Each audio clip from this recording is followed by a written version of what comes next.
Beautiful day here in Ottawa, Ontario. Fall afternoon as we get ready to set for Ottawa Fury FC taking on Bethlehem Steel here at TD Place. Hello everyone, Gord Smith alongside myself, Tyler McDonald. Thank you so much for joining us. And Gord, without this being an actual playoff game, it basically is a playoff game for both these clubs. It really is. It's so tight at the bottom there for the 6th, 7th, 8th, playoff spots that it's going to go right down to the wire the final weekend in a couple of weekends. But it's all about this afternoon and three very, very massive points up for grabs here for both Bethlehem and the Ottawa Fury. Player to watch for Bethlehem Steel. He was very dangerous last time out against Ottawa Fury FC, Santi Moore. Top scorer for Bethlehem. Obviously scored the 2 goals against the Fury when they won 2-0 back in August. He is going to be very crucial this afternoon to not only scoring goals but setting up goals as well for Bethlehem here. And boy, player of the year, but our player to watch this year, or this game, pardon me, is Max Crepeau, the goaltender for Ottawa Fury FC. He's just been lights out and has a new landmark himself, doesn't he? He really has, yeah. I mean, that shutout he picked up midweek against TFC vaulted him to 14. He's now set the USL record. A tremendous season he has had, and one can only hope that somewhere down the road he gets to ply his trade for the Ottawa Fury on a regular basis. But I think that young man's destined for bigger and better things. Well, Crepeau looks to extend on that USL record, while Santi Moore looks to be the thorn in Ottawa Fury's side. Once again, we'll take a quick break. When we come back, Gord Smith will be alongside AJ Jackie back on the call. This is Ottawa Fury FC Soccer. Did you know the Brick is 100% proudly Canadian? We employ over 5,000 Canadians, and nobody knows more about furnishing Canadian homes at the guaranteed lowest price than us. Saving you more. It's not just a slogan. Saving you more is our obsession.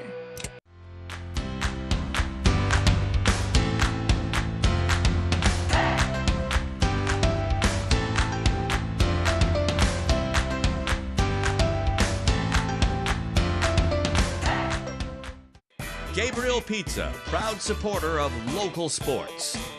Gabriel Pizza, home of the bigger, better pizza. 310-7777 or GabrielPizza.com. What do you live for?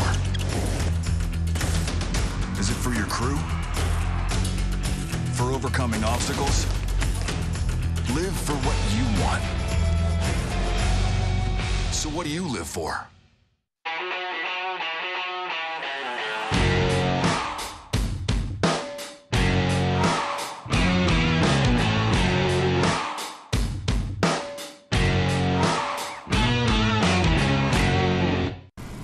Hey, Impreza. What's new? Well, I've got this available reverse automatic braking feature. Oh. When I reverse, I can automatically brake if I'm about to hit something. All I do is beep. Subaru Beep. Impreza. Beep. Ouch.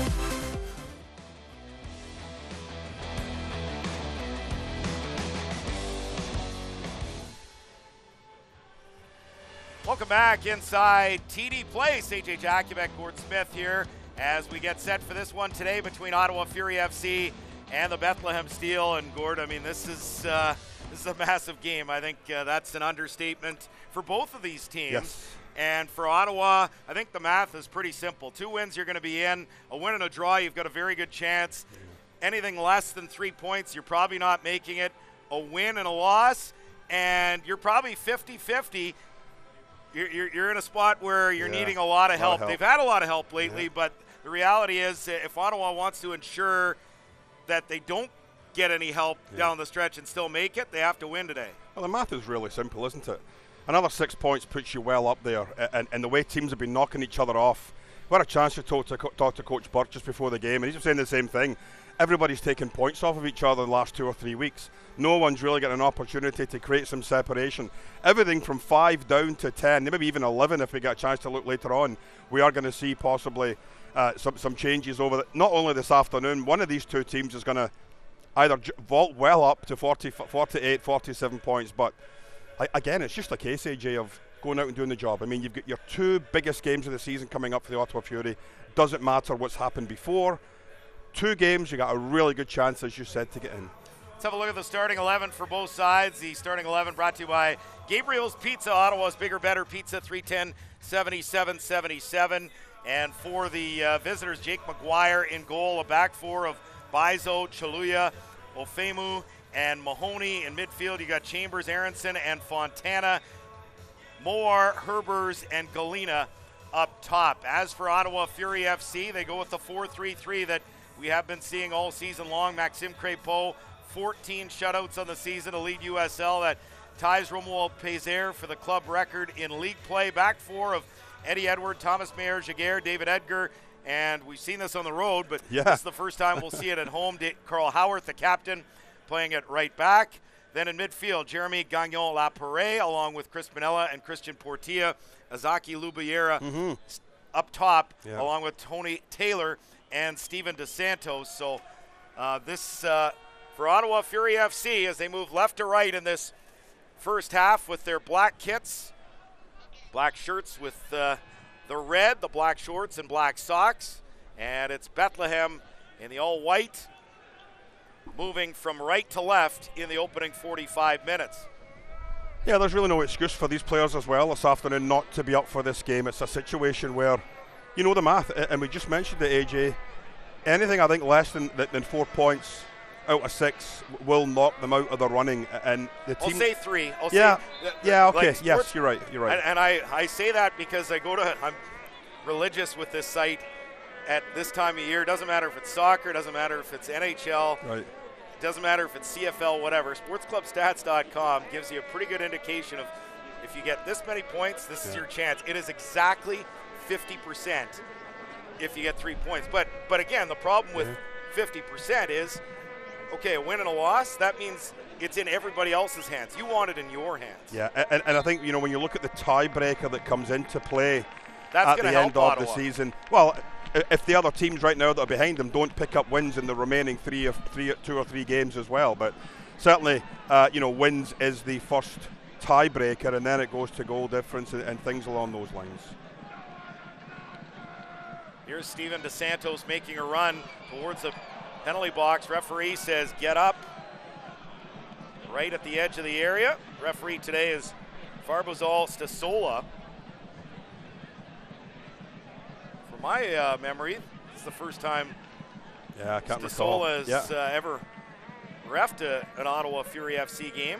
Yeah, I got to agree with you. I can't recall him being in the middle, possibly on the line, but Phil Briere and Stephanie Fortin, the assistants, and the fourth official is Pierre-Luc Lausière. Well, before the Fury had these 5-game road trip, not a road trip, those 5 games on the road, AJ, a lot of the talk was regarding, how many points you really needed to come back with. And when you look at the overall performance of these 5 games, they won 3, they lost 2. They beat the 3 teams they were expected to defeat, TFC twice, and of course Richmond as well, but they lost out to Louisville and the New York Red Bulls, teams that are obviously above them in the standings. So that's a lot bit disappointing. You weren't able to take off at least one more point. Certainly against New York, you possibly were in that in a 1-0 loss, AJ, but comes down to now. It really, the starting 11 that he's got out there right now is probably the best lineup that he feels with what he's got left. There are so many players suspended and injured right now for this Ottawa Fury team, AJ, that it is going to make it difficult for them to get into their regular routine, get into their regular chemistry that they've been building up over the last 5 or 6 weeks. Handball against Portilla gave Bethlehem a free kick, but Ottawa back in possession. It's Gagnon-Laparé. Mayer-Jaguar over the top towards Lubiera. Here's Lubiera inside. That's a penalty. Oh, it is a penalty for Ottawa Fury FC. Azaki Lubiera pushed from behind, and Ottawa Fury will have a chance to take the lead in the 4th minute. Well, the referee had a good long look at that. It's a terrific ball by Mayer-Jaguar over the top of the back 4. And as Lubiera chased onto it, his first touch took him ahead. The second touch, obviously, a nudge in the back. He felt it, decided to go to ground. The referee looked at it again and decided, yep, I'm going to give that as a penalty kick. But here we see that ball up and over the top. His first touch, it comes off him there. Yeah, you know, there's an arm over the shoulder. You know, a good strong left-hand push from behind. You can't get away with that today in this type of football. Yellow card as well to Olivier Bizo. And it will be Steven DeSantos stepping up. 5th minute penalty for Ottawa to take the early lead against Bethlehem. Here's DeSantos stepping up. And he hit the post. Oh, Steven DeSantos hit the post from the spot. He went left. He had the keeper beat, but he put it off the woodwork. Well, Coach Burke was extremely disappointed and upset over that penalty call. I'm sure he will feel a little bit of justice was done there, AJ. But from our angle here, after seeing the replay, there definitely was a push on the back. Lubiera had got position on him. The referee, I think, quite rightly made the decision and made the call right. So it's 0-0. 5th minute. Get to the keys to victory in a moment, but do you have a key to victory today, Gord? You know, we normally give 3 keys to victory. I was talking to the lads earlier on about it. You know, the only key is win number 1, win number 2, and win number 3. There we go. There's your keys. You really cannot look ahead. And that, in all honesty, that penalty kick, AJ, was a massive chance spurned for the Ottawa Fury. You go up 1-0 inside the first 5 minutes. It settles everyone down. It gets a crowd right behind you again. And all you've done now is just given Bethlehem the opportunity to say, okay, we've had a reset. We got away possibly with 1. What else do we have to do now to start getting back into this match? So there are our 3 keys to the game. Win, win, and win again. I like them. Fury pushing up from the back. It's the right back, Carl Howarth, ahead towards Lubiera. Heads it forward, but a little miscommunication. No one going for that second ball, and this will be a goal kick as we enter the 7th minute here at TD Place. 0-0, Ottawa and Bethlehem. Well, AJ, we talked about some of the big players for the Ottawa Fury missing this afternoon. Adnan Ajari suspended. He picked up a yellow card that was later turned into a red card, and I believe the club did appeal it, but it was turned down. So Adnan Ajari is suspended. Nana Atakora is suspended. He sits out his 2nd of 3 games. They appealed that suspension as well. It fell by the wayside. Kevin Oliveira suspended as well. His 2nd game this afternoon of 3. He's missing. And of course, Onua Obasi is out with a hamstring injury. So all sorts of shuffling going on. And you mentioned off the top of the broadcast the fact that we've got Carl Haworth in. What for a lot of us who've been watching Ottawa Fury football since way back in the PDL days, AJ, playing in a right back position. I think he's got the pace to play in a right back position to help out and support in midfield. But he's also got the intelligence and the vision and the smarts to play in the right back position as well. And that's going to be just as crucial as it is the physical attributes, is the mental side of thing, him playing at a right back position instead of an attacking forward position. 8th minute, 0-0, and a Fury throw near touchline. Howarth will get it in play towards the halfway line, chested down by DeSantos. He's fouled. Free kick Ottawa just inside the Bethlehem half.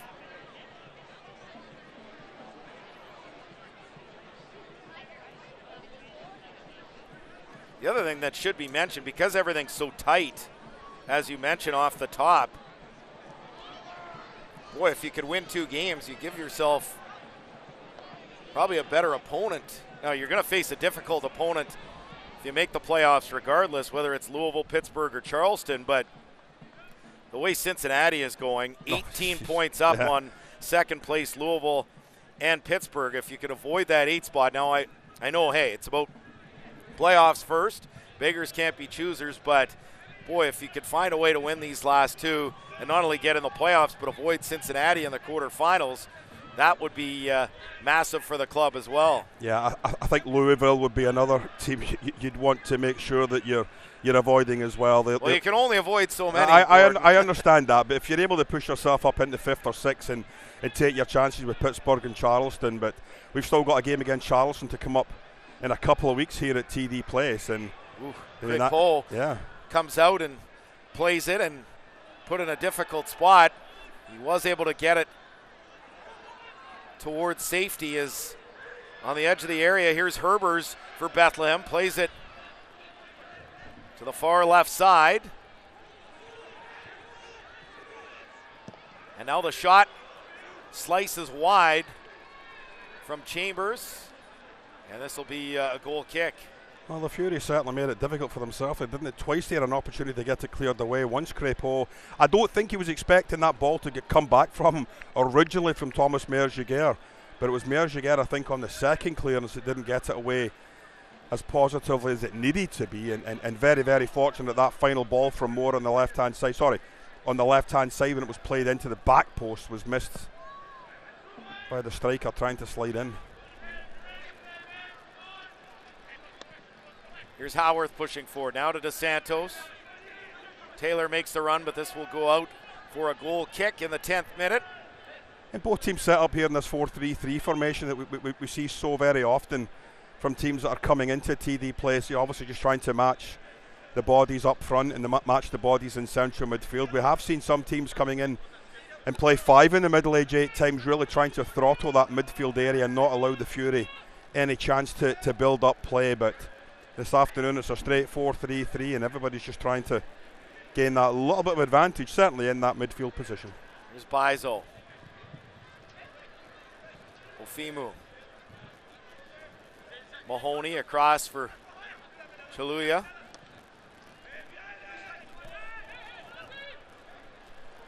And Fury able to win it back through Gagnon Lapare. Manella out wide on the right. He feeds Tony Taylor. It comes back Howarth for David Edgar. Now Thomas Meyer-Giguère for David Edgar. The ex-Newcastle man plays it over the top towards Tony Taylor, and there will be a foul against Taylor. Free kick for Bethlehem, 11th minute, 0-0. Let's go down pitch side, and let's hear now from Tyler McDonald. Tyler. Thank you very much, AJ. And you can feel down here at pitch side the intensity levels are so much higher than your typical Ottawa Fury game. It's every single little call is being not only determined and trying to fight, if each team trying to fight against the referees, but the fans are in it, the players are in it, and every little thing is going to be huge in this matchup. Note for Ottawa Fury FC is that really you're going to see Gagnon Lapare today, although playing that midfield role, be the key guy in the high press for Ottawa Fury FC, making sure they try and disturb that back four, but at the same time dropping back quickly to try and intercept in the midfield. Back to you guys. That's the header there as Lubiera runs onto it, but good recovery on the far side, and it is played out of touch here for an Ottawa throw. Well, that's an interesting point, AJ, that Tyler just brings up, because in so many home games this year, the Ottawa Fury, we do not see that high press, AJ. They like to hold off to central midfield and then start to pick up players as they come across that midfield line. So if that is the case, then it will be very interesting to see if Gagnon Lapare, who just went down with an injury, if he is able to maintain that pressure during the course of this afternoon. Gagnon Lapare up and back in play as Bethlehem able to win the ball. They play it wide on the left. Here's Chaluya. Stops and plays it back. Moar. Mahoney now to Ofimu. Mahoney.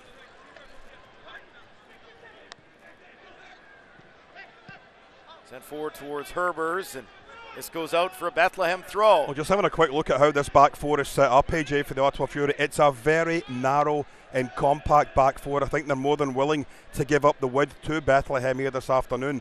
Carl Haworth, Eddie Edward, both of them a good 20-25 yards in from the touchline, allowing the width to be offered up to Bethlehem here today. It shall be interesting to see how that continues. Aronson trying to play it out wide to the left, but that's broken up, and Fury back on the ball. It's Edward. Meyer-Giguère back to the keeper, Crépeau. And he'll play it long on the right towards Carl Haworth. Does well to keep it in play. Here's Haworth pushing forward. Plays it wide left towards Lubiera. Latches onto it and didn't get much on it with his left foot. Not sure if he was trying to put that on target or lay it off for Steven DeSantos in the middle, but just didn't get enough on it. It will be an Ottawa throw, 14th minute, 0-0. Yeah, defender gets caught underneath the ball. I think it was Bizo not getting the job done. And I think Lubiera, you're right, AJ. I thought his first instinct might have been, my touch is good, I'm just going to set up for a shot. He just didn't get enough contact on it. And unfortunately for the Fury, it went safely. Not for a goal anyway, that's for sure. But a fairly bright start by both teams, looking to get involved, trying to get into the attack in third. Carl Haworth, a nice little counter-attack run down the right-hand side. And I think that's something we're going to have to see a lot more of this afternoon. Certainly Eddie Edward, when he's been on that right side, does offer a lot of help down the flank, and I'm sure we need to see Carl and Eddie this afternoon, when the Fury have possession of the ball, getting into good supporting positions. Here's a good run down the right from Galena, but he slices it out for an Ottawa goal kick as we approach the quarter-hour mark. Still 0-0. Ottawa and Bethlehem. Fury with a 5th-minute penalty after Lubiera was brought down in the box, but unable to capitalize as Steven DeSantos put it off the post.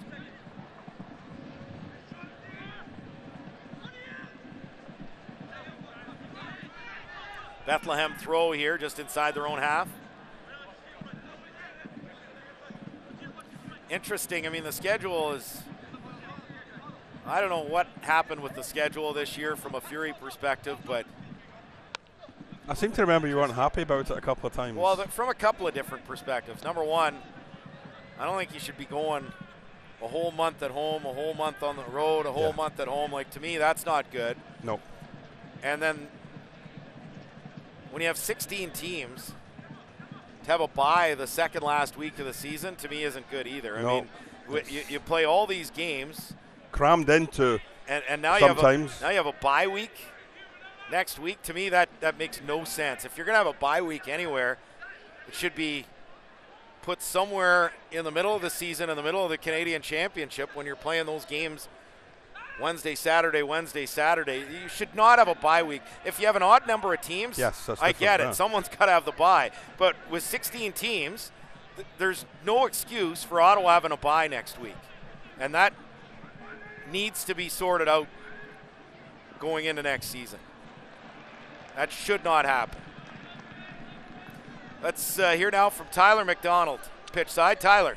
Thanks, AJ, and head coach Brendan Burke for Bethlehem, trying to get his wing players to, when they're pushing down the wing, to make sure they try and cut inside the 18. More specifically, those instructions going to Galena on this near side here.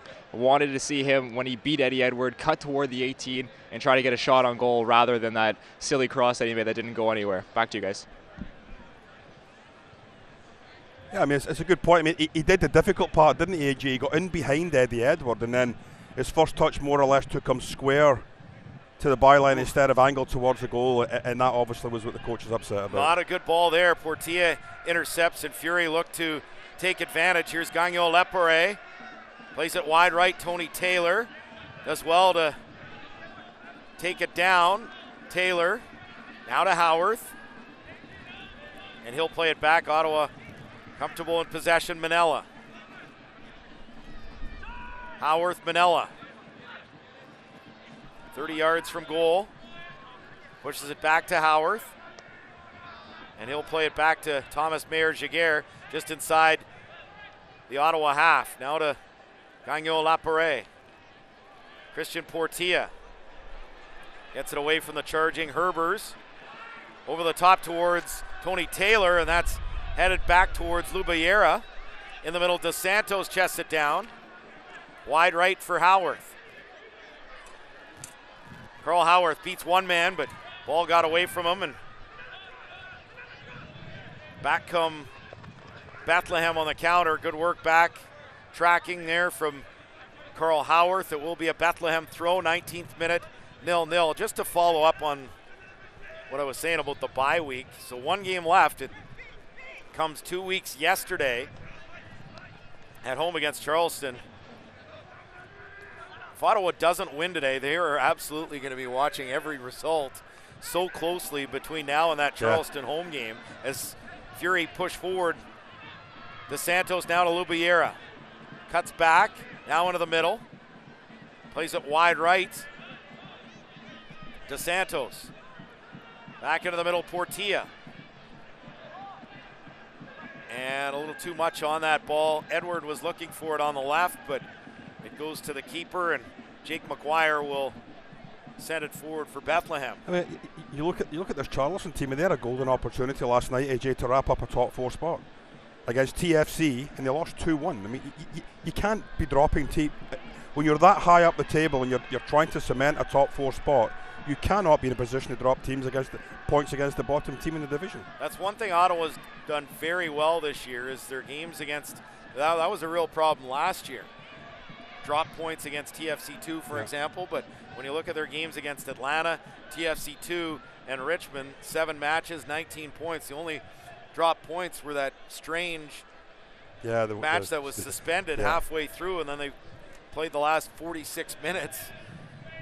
Later in the season. Yeah, you look at the scenario with the top 3 teams and the bottom 3 teams, or the top 4 teams actually, if you want to go take it that far forward. They played 7 games against the top 4 teams, AJ. They've lost 6 and drawn 1, so 2 points out of all those games is just not good enough.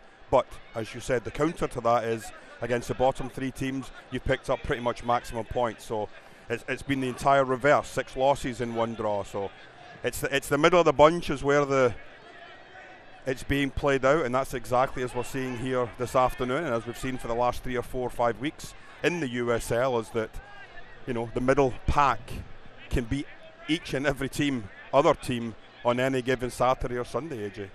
Portia with a nice interception, and Fury with a throw near touchline. 21st minute. 0-0 as we head down to Tyler McDonald again. Tyler. Thank you very much, AJ. And head coach Nikola Popovich really looking for Fury to have a lot more pace on the counterattacks. Really feeling that this midfield isn't breaking and trying to get to those open spaces. And you can tell that they're getting a little frustrated with the lack of movement on the Fury FC side. So look for the pace to pick up a little bit here in the next few minutes. Back to you guys. Well, they've earned a corner, Bethlehem has, here in the 22nd minute. So this the first corner of the match for either side. And they take it short as it's launched into the penalty area, and Crépeau comes off his line to gather it. Good aggressive keeping there from what I think is the top keeper in USL this season, not just because of those 14 shutouts. Yeah, I'm not going to disagree with you there, AJ. I think he has been outstanding the entire season for Ottawa since he made that number 1 position his own early in the season. Certainly a couple of games where you look at it and you say, well, you lost 4 goals, you lost 3 goals, but it's the bigger play. And Coach Popovich, we hear him so much on a regular basis saying that it's all 11 players that are helping, it's all 10 outfield players that are helping to defend and helping the shutout. Well, you look at the other way, when you concede 4 and 3 goals, it's all 10 players, outfield players, and 11 players that are conceding those goals. So I think in the bigger picture, any team right now in the USL, possibly with the exception of 3 or 4 teams that are well at the top and entrenched in a playoff spot, would bite your hand off to take Maxime Crépeau right now as their starting goalkeeper. And nice to see Crépeau get called up for Canada. Yeah. The last go-round is, this is taken here on the right, and forced into a good save was Jake McGuire. That was good work down the right side as Steven DeSantos trying to make amends for that missed penalty earlier and just about beat McGuire on the near post. This will be a corner for Ottawa now in the 23rd minute. Well, he had absolute no right to try this, but my goodness, what a save that was by McGuire. Because when DeSantos took a look inside, AJ, there was nobody within 30 yards of him, and he's thought, the only chance I've got here is to have a quick shot myself. McGuire stayed with the play, wonderful stop, off the post. The second time he's clanged the woodwork this afternoon. And here's the corner from Christian Portia, an in-swinger from the near corner flag. The delivery, and it is punched out, and a free kick given to Bethlehem anyways, here in the 24th minute, 0-0. Portia can just absolutely whip those corners in. It was already scored this year directly off a corner. Yeah. And just creates so much havoc in the box when he bends it in. But here comes Aronson back the other way, the ball towards Herbers, but dealt with by Mayer Jaguar, and he sends it out of touch for a Bethlehem throw. Getting back to Portia, I mean, it's a set play, obviously, the Fury work on. But I think teams are slowly but surely starting to figure that out. Here's Aronson now. 2 Fury players beats both of them, but stepping up and clearing it forward is Mayer Giguère as Fury win it back now.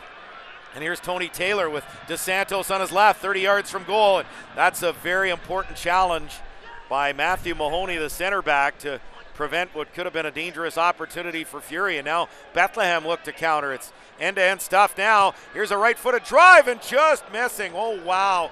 What an opportunity there as Bethlehem countered, and it was Santi Moar who just put it wide of the right post. Well, he just dips that shoulder there, and it's inches wide of that right-hand post. All sorts of time for him to look up and decide what he wanted to do with that. He just tries to curl his foot around the ball into that, but he knows himself it was a close chance. But a terrific counter-attack, a wonderful lightning attack. Carl Haworth had tried to hit on the counter when Tony Taylor was going down the middle of the park. He couldn't catch up, but when it broke down, that's where the spot went. The ball was played quickly over to that side, and fortunately for the Fury, Moore had to put it wide, that he was able to put it wide and keep this at 0-0.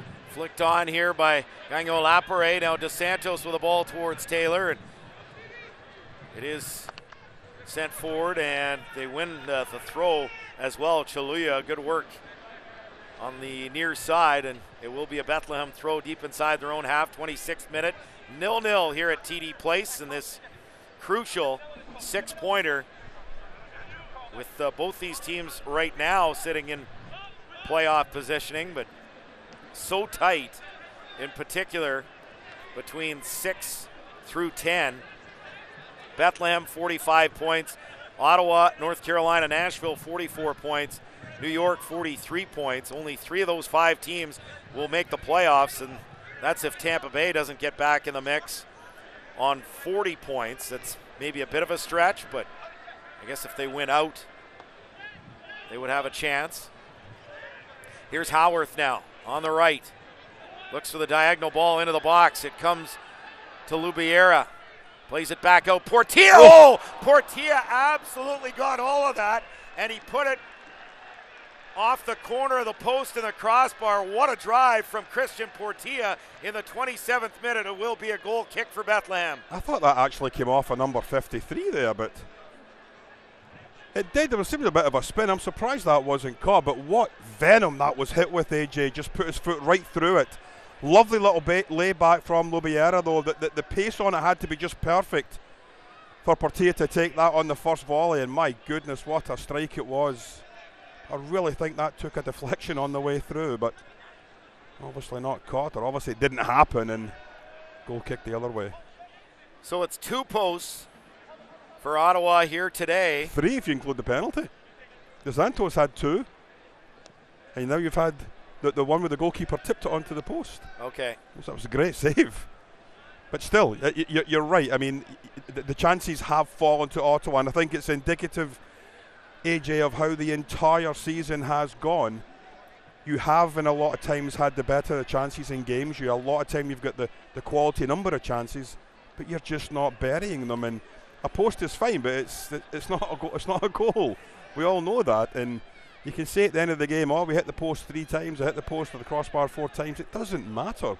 It's that 192 square feet. You've got to put that ball into the back of the net, and right now, neither team has done that. Either way, it remains 0-0, 28th minute.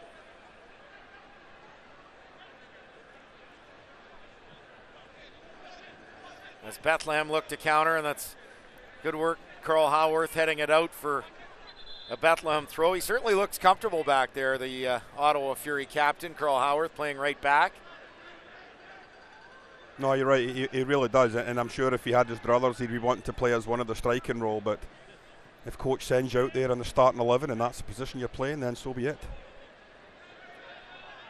Well, that's good work by Manella to win the ball, but Bethlehem able to get it back. They play it wide right.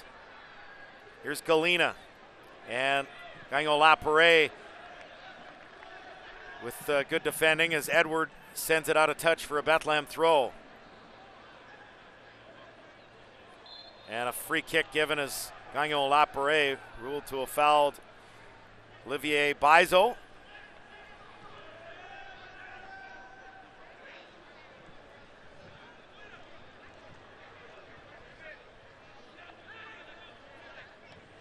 been a very lively opening half hour. We're a minute short of the half hour mark, but still no goals as it's played wide on the right. Bizo with the cross, headed clear by Mayor Jaguar. Lubiera didn't deal with it well though, and he will get a second chance as he sends this forward, but goes out for a Bethlehem throw. Yeah, but I think that's as much as his teammates have got to give him a shout, AJ, and let him know that he had a little bit of time there. I mean, he had a few seconds possibly to bring the ball down. Great work by Dos Santos again. Yeah, Dos Santos read that throw perfectly, and Ottawa now center circle pushing forward as Portilla plays it wide right for Carl Howarth. Back to Edgar, and they'll slow it down. Manella for Edgar. Over the top towards Howarth. Howarth is fouled. This will be a free kick from a dangerous spot near touchline. About 20 yards out.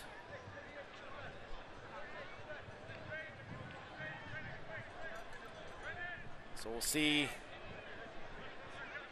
Ottawa push 5 bodies inside the 18-yard box of Bethlehem, and Carl Howarth will look to bend this in with his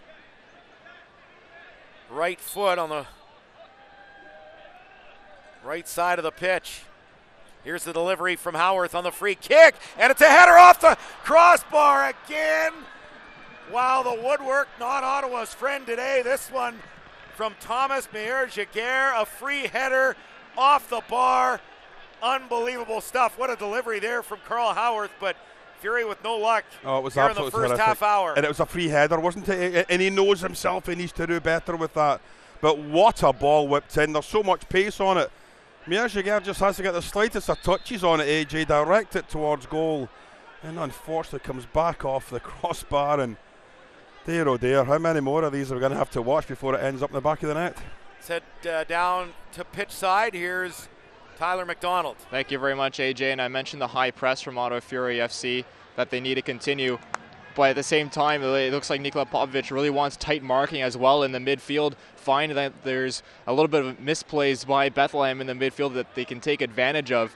You can see that's where a lot of these counterattacks are starting off in the midfield, most notably with Gagnon Laparé making sure he gets those miles on those legs, and he's getting a lot of them so far in this one.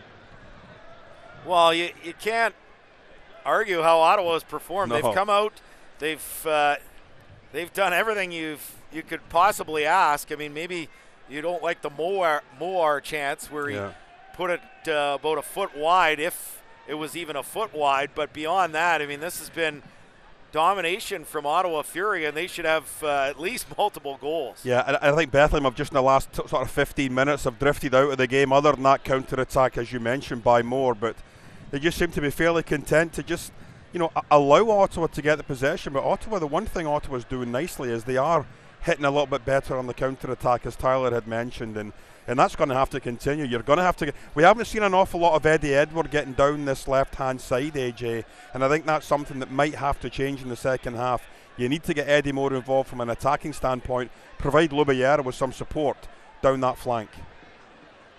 Here's Lubiera, and he's clearly fouled, and this will be a free kick for Ottawa inside their own half.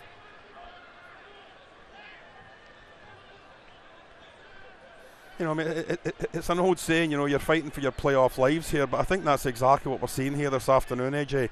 Coaches set them up. You had a good week of practice. You knew who wasn't going to be on your team, who wasn't going to be out on that field here for this game this afternoon. So you practiced with who you had. You decided you were going to send the tactics out. You did.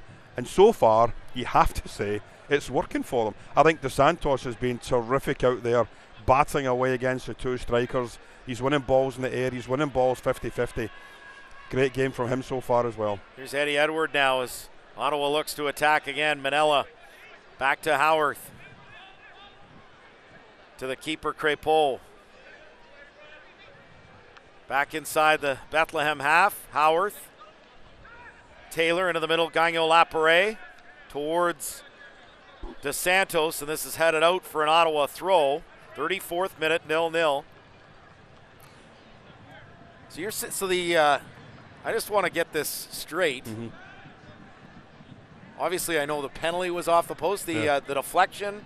You're saying the DeSantos shot went off the post as well? I'm almost positive DeSantos. Because if it did, that's 4 posts. The keeper got the slightest of touches on it, but it was enough to take it onto the post. And I believe that's what made it. That's what gives us number 4. Sorry, my memory is. Yeah, no worries. DeSantos off the post for sure. Mayer, Jaguar, Portilla. Yeah. And if you're right on that other DeSantos shot that the keeper McGuire got a hand to, and if that went off the post as well, 4 posts in the first 34 minutes is kind of ridiculous. Yeah, well, it's not ridiculous. I think it's indicative of how the game has gone in these last 15, 20 minutes. The Fury just seem to have stepped up a little bit of a gear here, AJ, and Bethlehem are having trouble dealing with the pace that the Fury are attacking them with right now. And certainly the last couple of chances have come off of set plays, but I think the Fury have looked really good going forward. They've looked composed. They've looked well in control. It's nothing sort of helter-skelter. It's good passes, it's diagonal passes, it's long balls, and trying to get players involved in the attacking third as quickly as you can.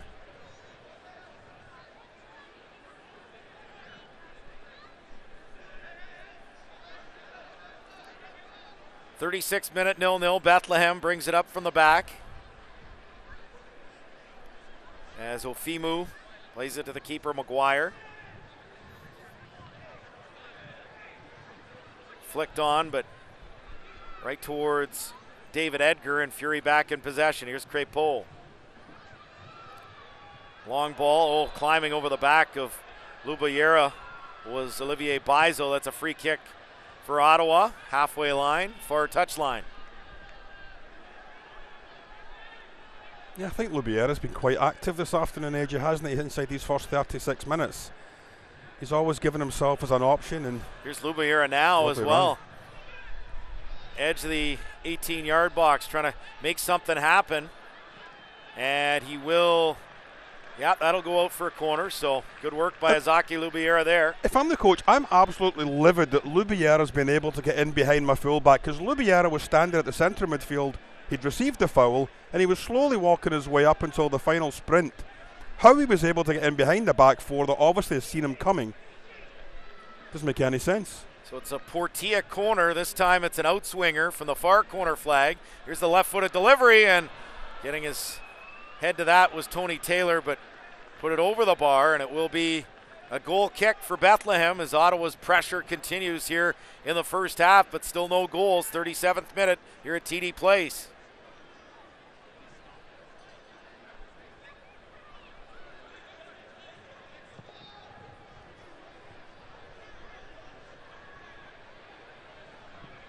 Now Bethlehem look to counter. It's Herbers cutting inside. Herbers lays it off. Aronson, left-footed shot, and that one not close to the target. It will be a Fury goal kick.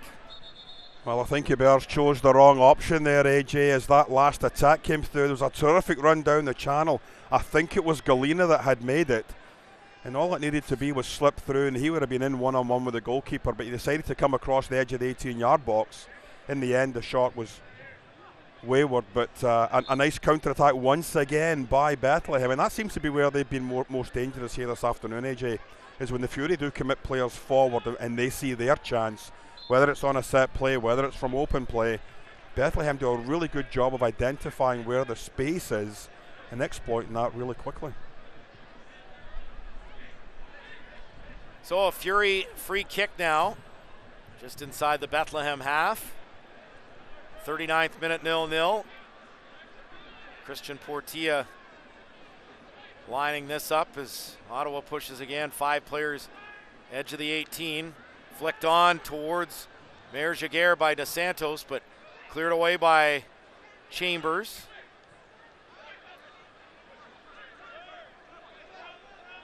Bethlehem looked to counter down the left side. The ball towards Herbers, dealt with. Good work by Manella. Played back to Crépeau. He's looking to hit Howarth on the right, but it will result in a free kick anyways as Manella was fouled. Yeah, and I think there's got a yellow card there for Moore for kicking the ball away. I think the one thing that you have to be concerned right now if you're Coach Burke for Bethlehem is that the ease with which Dos Santos is winning these balls in and around the attacking third and inside the penalty box, AJ. There's another one there, a good ball played in. He rose higher than the defence, was able to get the ball knocked down. Just no one in a red and black shirt was able to read that, take a gamble and possibly get a shot away. But nice play by Dos Santos once again. And again, there he is, just winning another ball. Hits it. Now, Gagnon Laparé with the left-footed drive that just misses the near post. And another opportunity there as Dos Santos won the ball, held it up, and laid it off for Jeremy Gagnon Laparé. Yeah, terrific striker work, isn't it, JJ? Just a strength holding off a defender. Got a little bit lucky on the bounce that eventually made its way to Gagnon Laparé, but when the midfielder put his foot through, unfortunately couldn't get it on target, and we're still 0-0 in what has become a very entertaining first 40 minutes. Should mention that Santi Moar, the second Bethlehem player booked, Olivier Bizo with the yellow card earlier in this first half. As Ottawa with a throw in for Dos Santos, 2 defenders on him, and they will win it back. It will be a Bethlehem throw.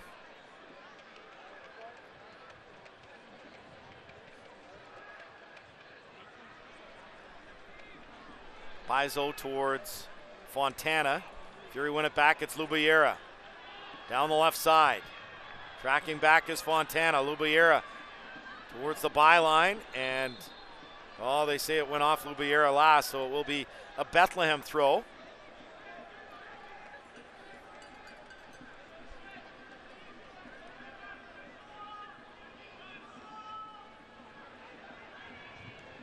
Fury win it back, it's Meyer Giguère.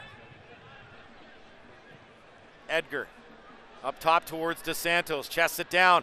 Gagnon Laparé, good football there. Played out wide by Dos Santos, and Lubiera just tried to curl in the cross and got away from him and out for a goal kick in the 42nd minute, still 0-0. Yeah, lovely play there by Dos Santos again. Gagnon Laparé has looked really, really lively here in this first 40 minutes as well, AJ. And I think they've got the tactic spot on this afternoon. You've got to get the ball to the players that are going to win the game for you, and Dos Santos has been one of those over the course of the season for the Fury. Lubiera has come in here this afternoon and hasn't missed a beat at all. He's been giving Bizo all sorts of trouble down this left-hand side here this afternoon, and I just wonder if you look on the bench at some of these other players. Certainly a Jimmy Sanon might be able to come on and with his pace really give Bizo some problems down that left side. So all sorts of things going well for the Ottawa Fury right now. The only thing that's not going well for them is with 42 minutes gone, it's still scoreless here at TD Place. Jamar Dixon, Anwar Obasi, Gabriel Balbinotti, Daniel Haber, Sergio Minicio, Jimmy Sano, and the backup keeper, David Monsalve. The available subs today for Ottawa Fury.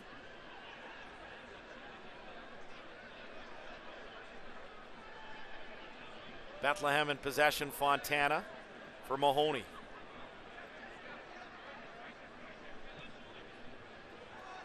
Plays it out wide on the left and beyond Chaluya. It will be an Ottawa throw. And again, there's that concession of the wide position, AJ. Carl Howard did not get sucked out to a wide spot to create space between himself and Edgar down the channel. And that's good discipline. And we've seen it certainly with Eddie Edward on the left-hand side and Meyer Giguère, but they obviously are going out there not allowing anything down between them. A few games we've seen the last little while, the back four's been carved open down the middle of the park, and I think that's something they're trying to take care of here this afternoon. Here's Galena for Bethlehem. He'll win a throw inside the Fury half. Bizo gets it in.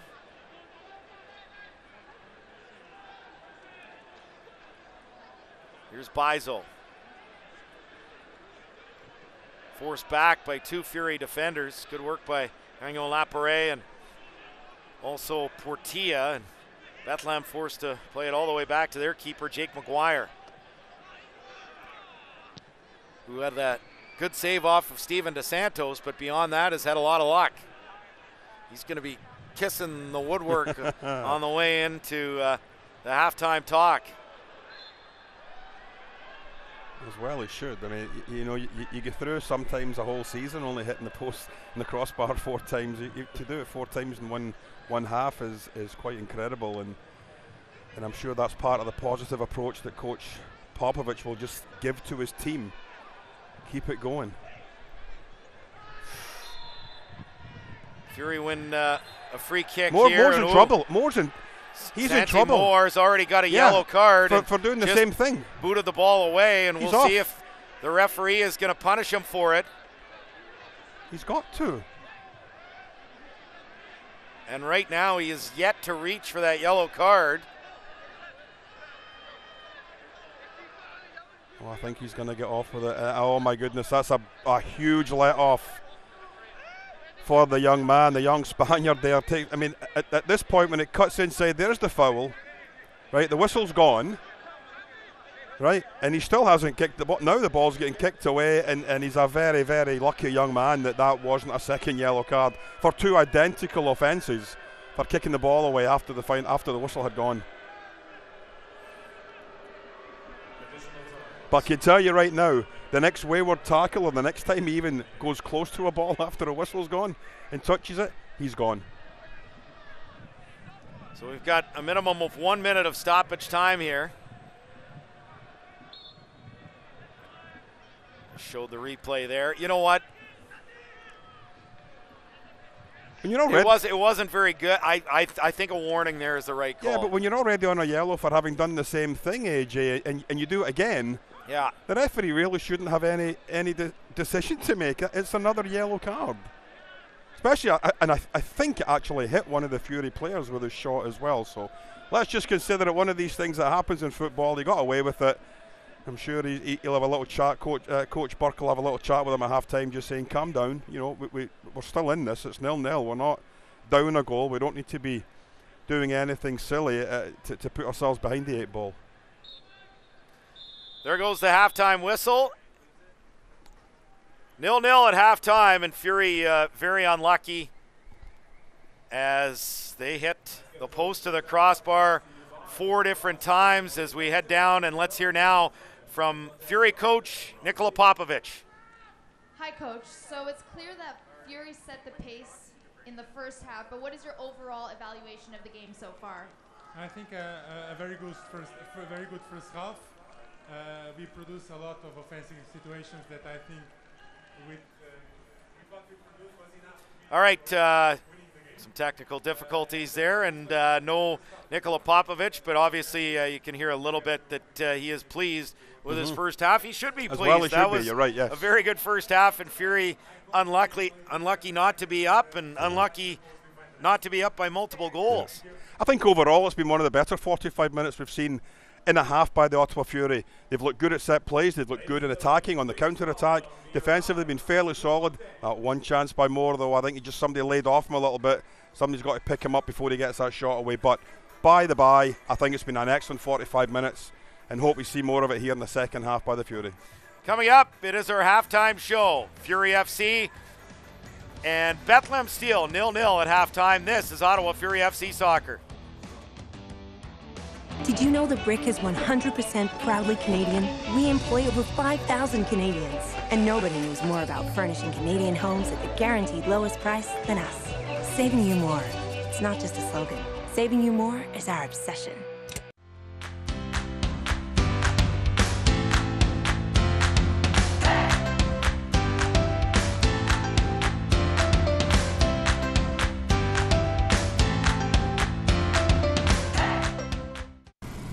Hey, Impreza. What's new? Well, I've got this available reverse automatic braking feature. Oh. When I reverse, I can automatically brake if I'm about to hit something. All I do is beep. Subaru Beep. Impreza. Beep. Ouch.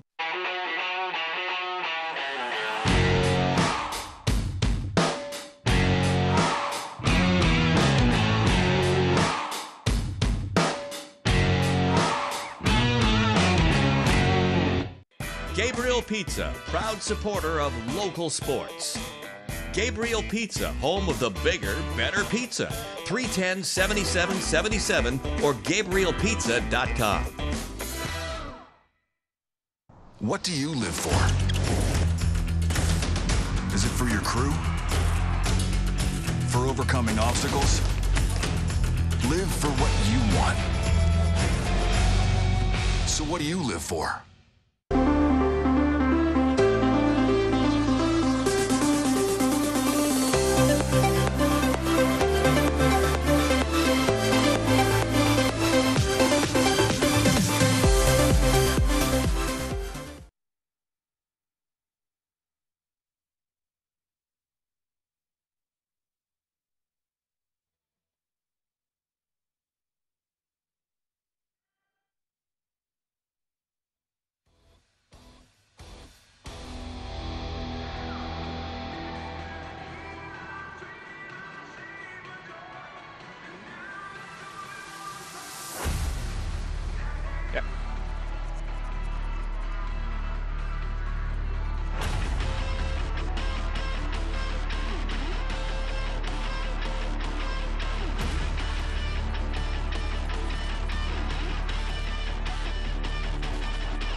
Welcome back here to TD Place. 0-0 the scoreline between the Bethlehem Steel and Ottawa Fury FC. We'll take a look now at halftime. We've had a lot of woodwork so far for Ottawa Fury FC. 4 poster crossbars in that first half. No goals on the scoreboard, but there's been lots of goals around the USL. Let's take a look at Week 28 goals of the week.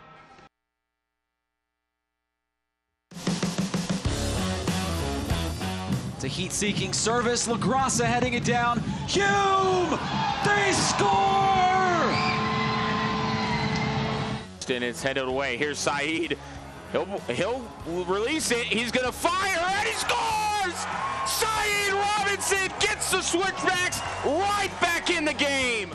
But too close to Jake Leaker. However, he gives it away. Powder going for the chip. He's done it! Noah Powder!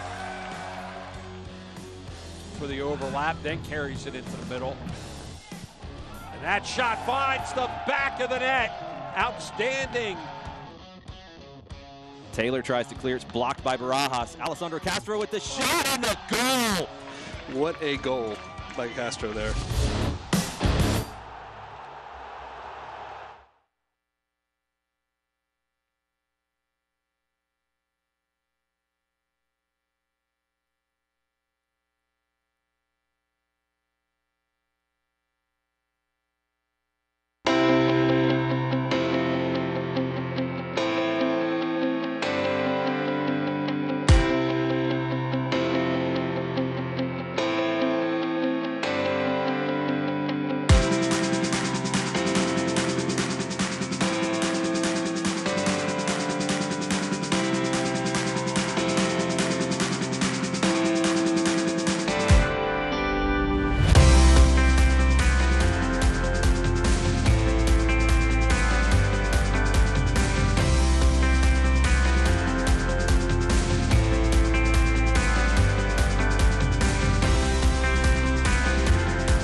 After 45 minutes, it is Ottawa 0, Bethlehem 0 here, USL action this afternoon. I'm now joined by Michaela Morton and Miranda Smith, two members of the Ottawa GG's women's soccer team who are having a wonderful start to the season and who will be hosting the 2018 U Sport Nationals for women's soccer coming up November the 8th to November the 11th.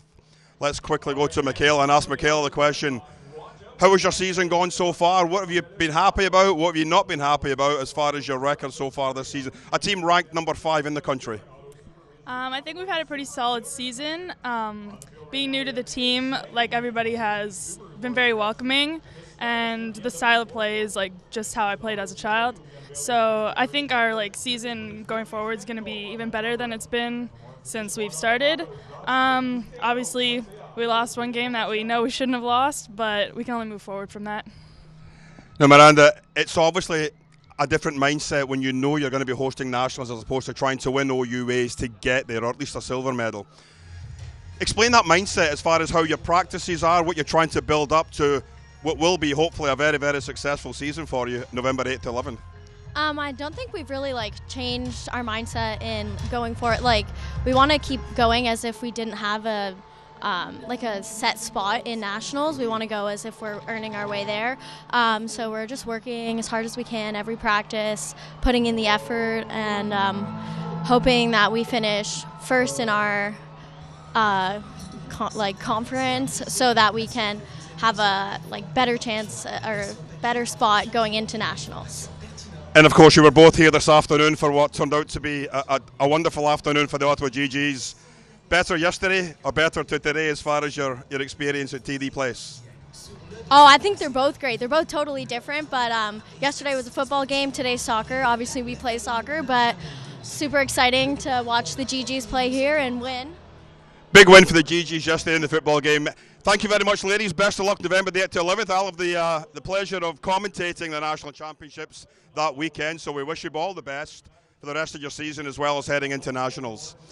After 45 minutes, stay tuned with us here for the rest of our second half, coming up very, very shortly.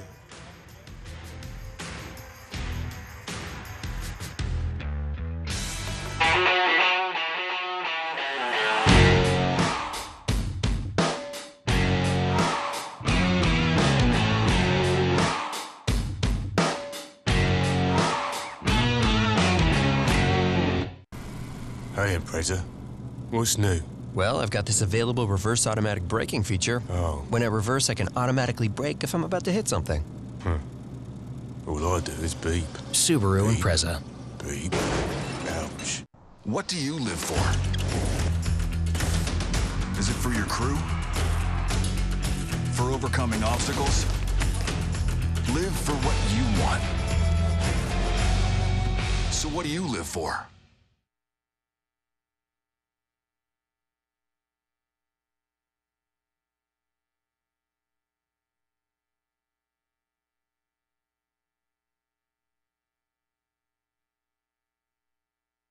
Did you know the Brick is 100% proudly Canadian? We employ over 5,000 Canadians, and nobody knows more about furnishing Canadian homes at the guaranteed lowest price than us. Saving you more. It's not just a slogan. Saving you more is our obsession.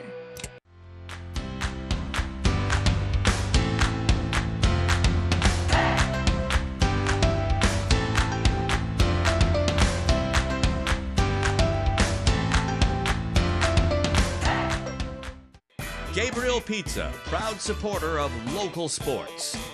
Gabriel Pizza, home of the bigger, better pizza. 310 7777 or GabrielPizza.com.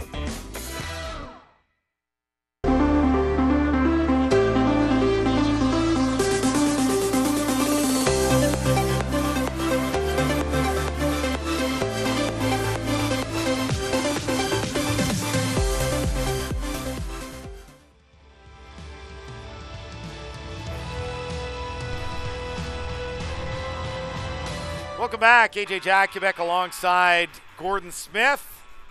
As from a television perspective, from a radio perspective on TSN 1200 and 580 CFRA as we're on there today, you can't see, but just having a look at the highlights from a television perspective, and we're watching some of the 4 posts that have been hit, or posts and crossbars. Mayer Giguère with 1, a free header.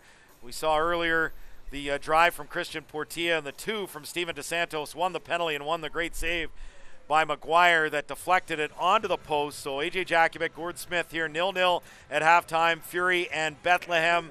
And that's the story of the first half, really. I mean, just finding a way. They found a way to beat Maguire, but not the posts. You know, a team that gets snake bitten that often, at some point you have to say it goes the other way. And that's what I'd be concerned about, is Bethlehem hitting on the counter and getting that first goal and really putting the Fury behind the 8 ball. But it's been a wonderful first 45-minute performance by the Ottawa Fury, and certainly their play deserves at least 1 goal, possibly 2. And you know, obviously we see the stats there: 7 shots at goal, but only 1 shot on target, and that's indicative of the fact that you hit 4 posts or crossbars. So Maguire's been busy. He hasn't had an awful lot to do as far as the shot stopping goes, but it's been a very entertaining match here. Bethlehem doing their part as well to stay involved on the counter, and I think the one thing that they might be looking to do is take advantage of the width the Fury are giving them, AJ. Get the balls down wide, get the ball to Moore, Gandina down those flanks, and if you're able to get that done on a quicker basis, you may be able to pull Eddie Edward or Carl Howarth out of position and free something up for a channel.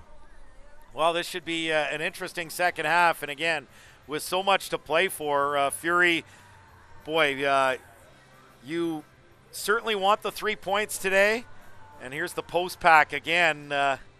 He struck the penalty well, didn't he? I mean, put the goalkeeper the other way, but it's just you didn't get the proper on target, and there's the one that came right back off the crossbar. The slightest of touches by Maguire. DeSantos wondering what he has to do. This was an absolute rocket. I mean, he put every ounce of his energy and strength into that shot. And then, of course, a fairly free header by Mayer Giguère. He knows he could have done a little bit better on that, but wonderful technique by Carl Howarth to get that ball into that 6-yard box area. Difficult for the goalkeeper.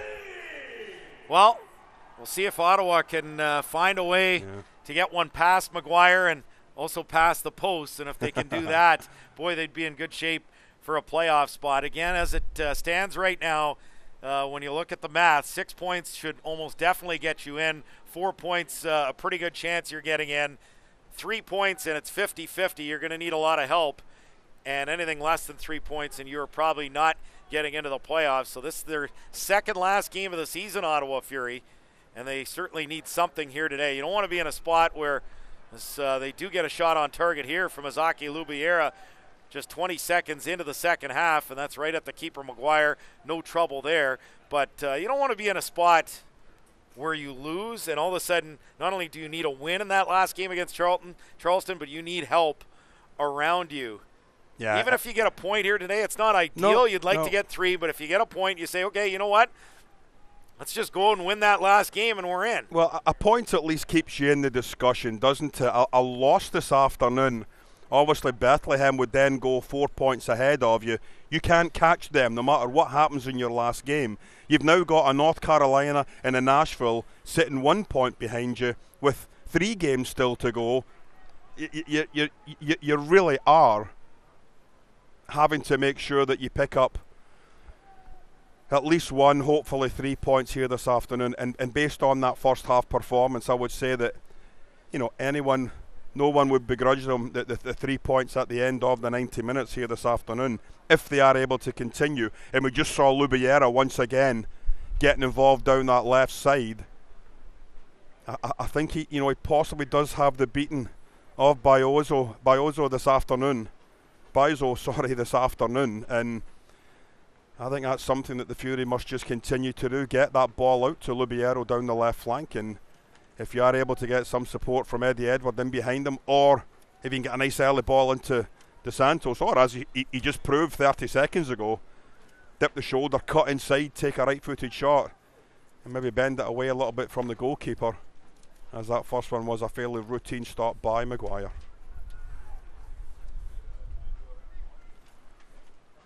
We've just been told that there's no substitutions by either team at the half.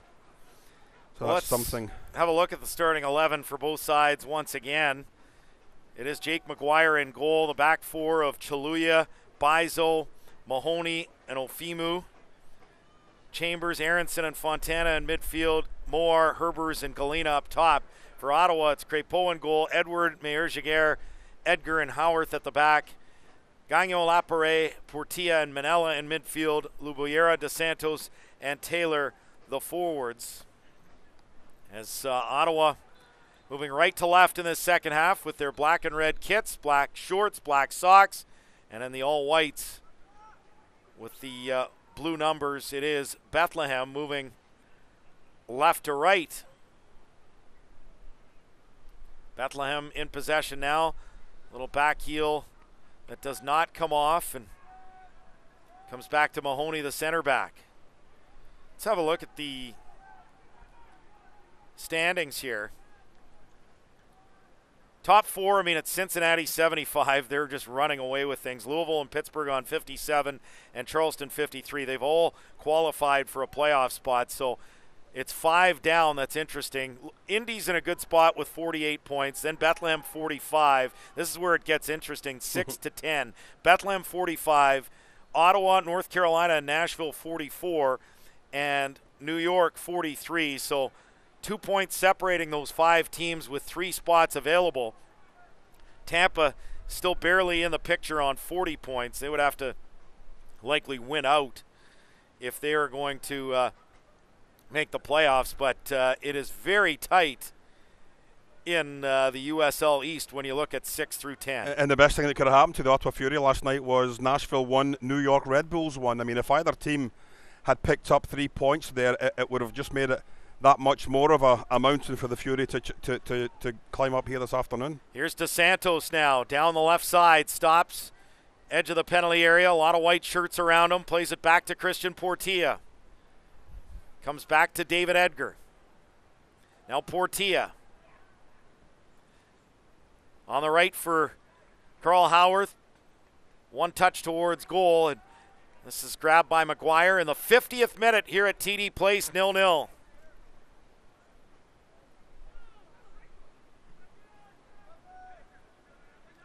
Launched into the air and Fury win the header. Manella, it comes now on the right side, and it's an Ottawa throw. Howarth gets it in. Gagnon Lapare is fouled, and this will be a free kick for Ottawa from a dangerous spot. Similar, a little further back from where we saw Carl Howarth take that earlier free kick where Meyer-Jaguar hit the crossbar, but still about 30 yards out and a very dangerous spot. It was a silly foul, though. Gagnon Lapare was going away from goal towards the sideline. Now all you've done is give the chance for the big lads to come up from the back. Dangerous set play. Here is the delivery from Howarth, and it's headed back by Aronson right to Luboyera.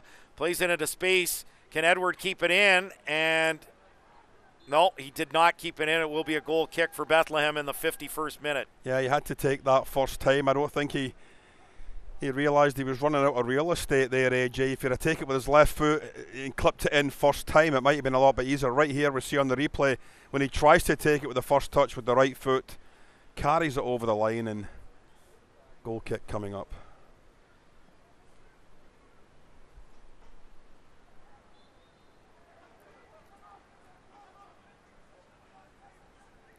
Rain starting to come down here at TD Place in the 52nd minute, 0-0.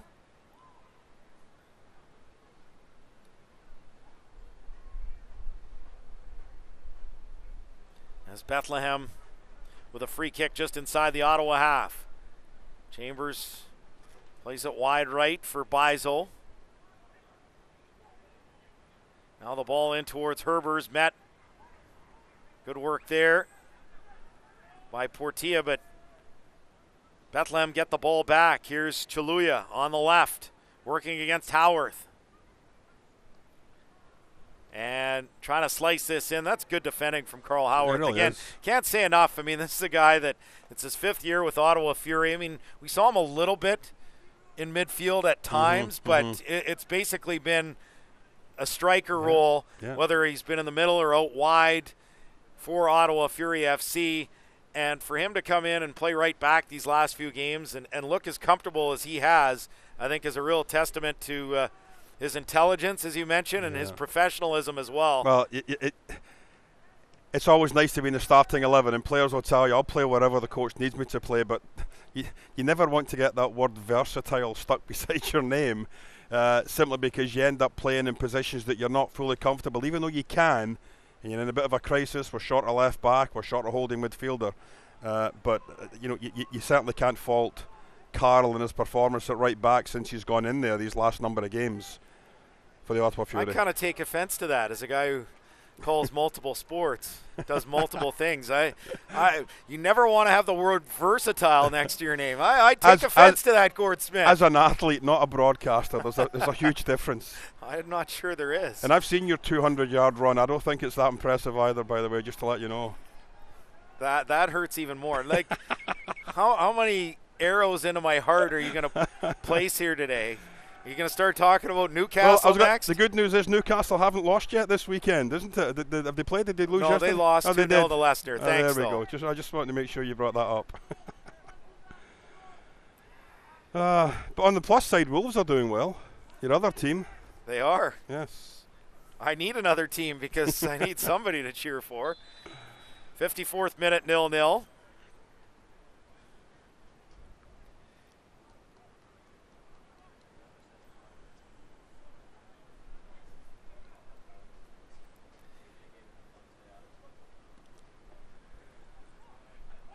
Well, the second half, I mean, there was the expectation, AJ, after that first flurry in the 45 minutes of the first half that the second half might be a little bit more cagier as we start to get to the meat and potatoes of the points being handed out, and both probably looking at it saying, well, we've got one right now, let's just take that and see what we can come up with for the next couple of games for Bethlehem and the next final game, obviously, for the Ottawa. I mean, you look at some of the games that are coming up next weekend. We'll get to that after this sequence of play has ended, though, AJ. It's a long throw from Carl Howarth inside the Bethlehem half. Flicked on towards Tony Taylor, and McGuire had to grab it close to that far post. So the Fury have worked their set pieces very well here today. That was another one off a long throw where it was something that at least created a half chance.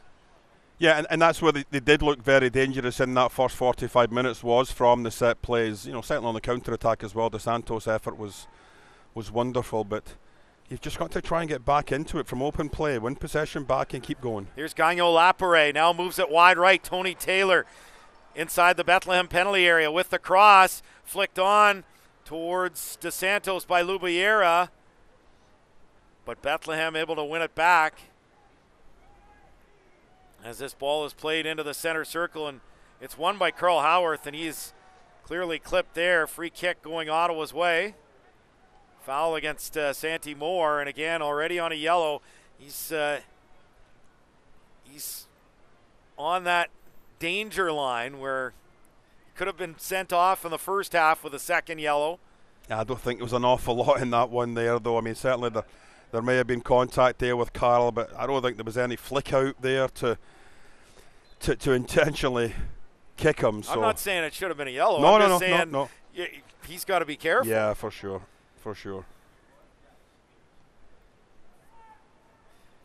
Edgar with the free kick. DeSantos again. And it comes to the keeper, McGuire. Yeah, again, DeSantos, though, just winning that first ball inside the 18-yard box, and he had two defenders draped all over him that time, and he still was able to flick it on again. No one in a red and black shirt getting on the end of it, though.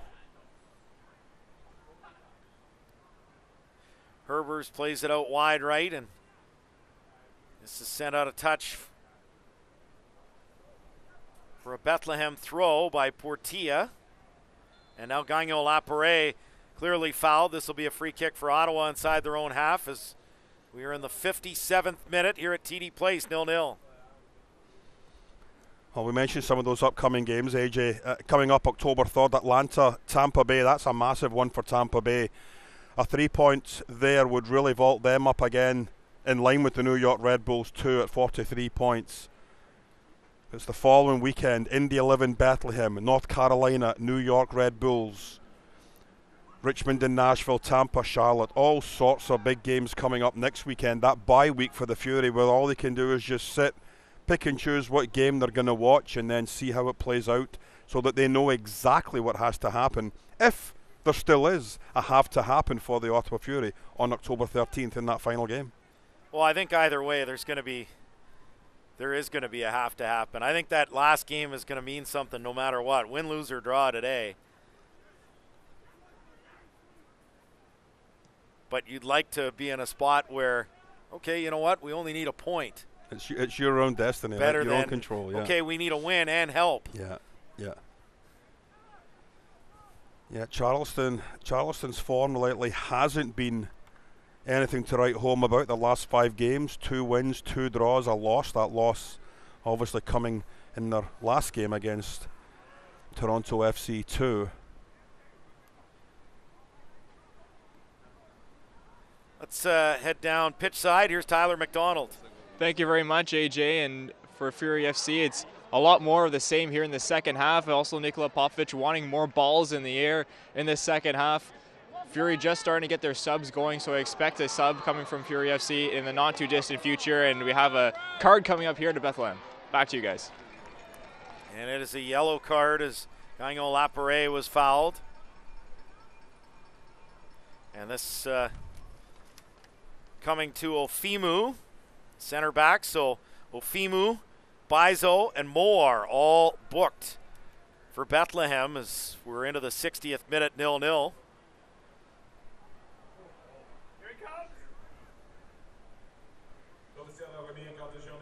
Yeah, that was a sore one there for Gagnon Laparé, and looked like he was holding his chest there when he went down, so hopefully he's able to get back up on his feet. And he's had a decent game so far this afternoon for the Fury in central midfield, AJ. I think he's been very lively in attack. He's looked good in defence. He's been solid in the tackle, and I think that's one thing that you want to, as a midfielder, have that complete part of your game too.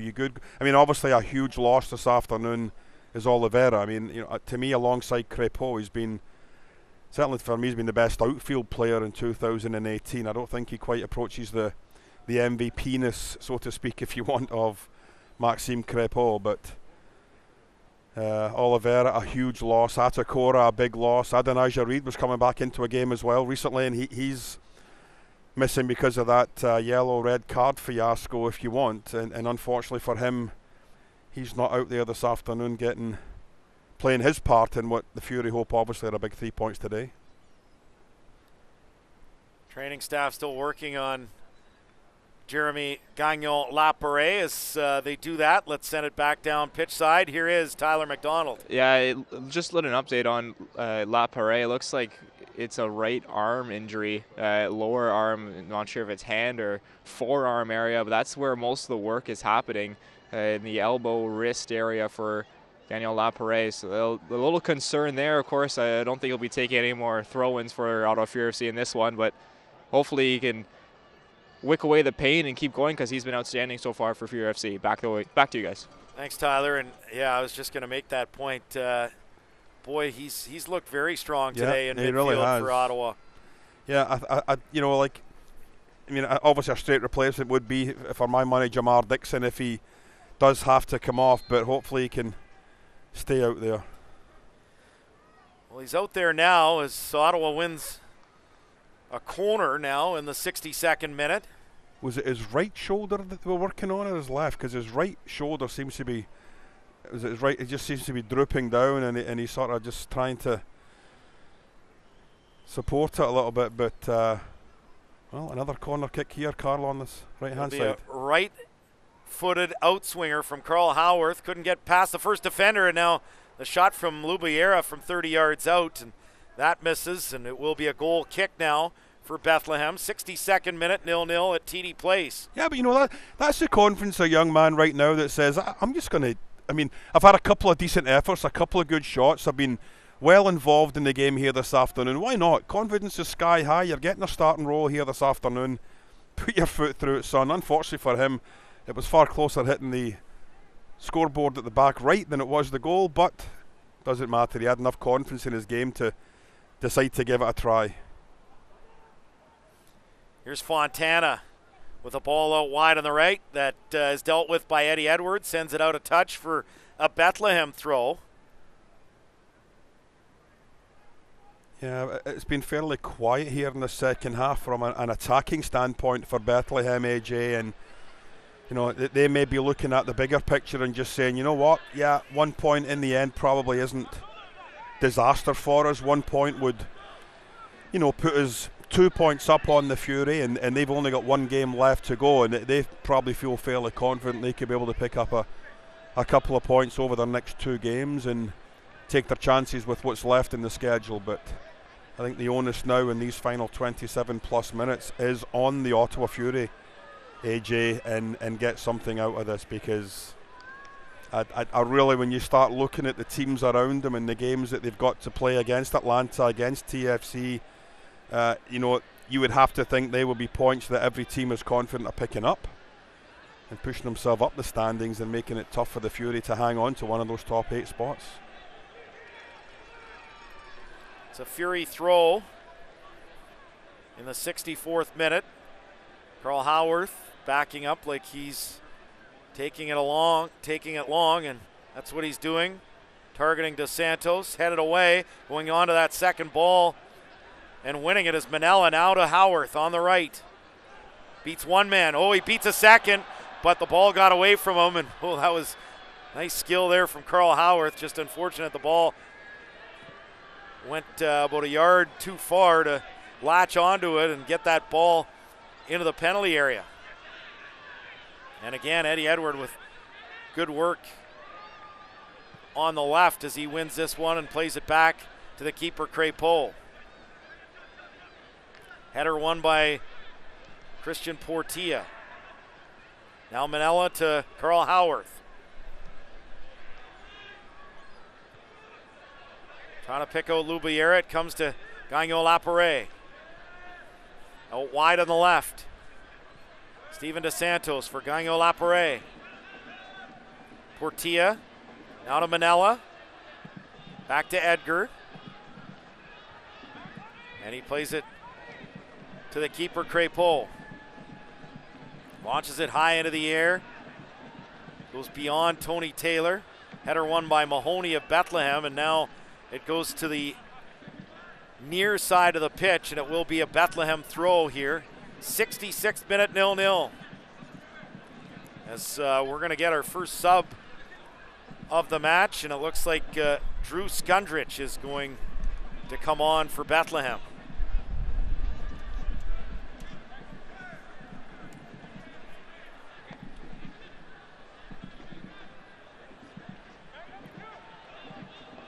Fury work it back in, but Crépeau's ball goes awry, misses Howarth, and it will be a Bethlehem throw inside the Ottawa half. Yeah, sometimes you're wanting to just maintain possession, but other times it's just a case of getting the ball 55, 60 yards up the park, AJ, and I think in that case, Maxime may have been better off serve, just putting his foot right through it, trying to get the ball up to Dos Santos down the middle of the park.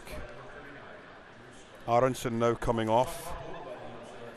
And as you mentioned, Drew Skundrich coming on for Coach Brendan Burke here this afternoon as Bethlehem look to try and just change the momentum of this game right now. It's been an awful lot of one-way traffic here in the second half, all towards goalkeeper Jake Maguire's goal. So Skundrich on for Aronson, and Bethlehem with 2 subs left. Ottawa has all 3 at their disposal as Dos Santos runs down the left, goes down. The referee says play on, and Bethlehem in possession. Chambers ahead for Herbers. Chambers now to Fontana.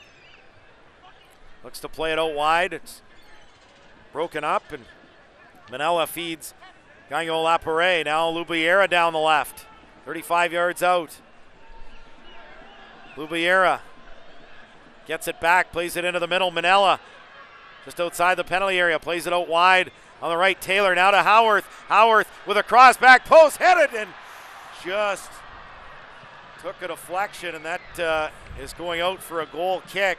Oh, Steven terrific. DeSantos with the last touch, but he headed it wide of the near post. Terrific play down that right-hand side. When this ball was played up, there was always going to be only one winner. It was always going to be a case, though, can DeSantos get it back on target, go back across possibly the face of the goalkeeper? And unfortunately, but a wonderful little clip ball to the back post area by Carroll, just giving DeSantos the opportunity to rise above the defender. Just couldn't get it on target. Mayor Jaguar back, and he'll just send this out of touch for a Bethlehem throw. 68th minute, 0-0. I mean, the way this game's gone, you half expected him to hit the post, didn't you? Give him a hat trick of posts here this afternoon, but a little bit wide of that left-hand post.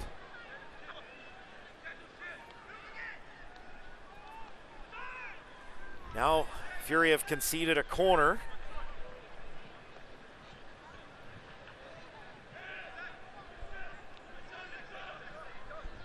'69th minute. And Bethlehem looks like they're going to take it short again. Just two players at the edge of the 18-yard box and one in Herbers inside it. They get a fourth in there. Here is the outswinging delivery and the header towards goal. It's cleared away by the captain Howarth, but Bethlehem still in possession. Fontana with a good ball for Chaluya. Chaluya, the byline with the cross, and this is cleared away. Mayor Jaguar. And that was a terrific read there by Portilla, because he saw that's where the run was coming, AJ, to the edge of the 18-yard box. Wonderful defensive play by the holding midfielder this afternoon. Ottawa's going to make their first substitution. It's going to be Jimmy Shamar Sanon coming on for Azaki Luboyera up top. Injection of pace here late in this one in the 70th minute, with Ottawa looking to break this scoreless deadlock. But Bethlehem starting to gain some life with a cross towards the back post, but that went out, and it will be a goal kick for Ottawa Fury. And here is that substitution. Haitian international. He had a chance to play against Lionel Messi earlier this year in a friendly.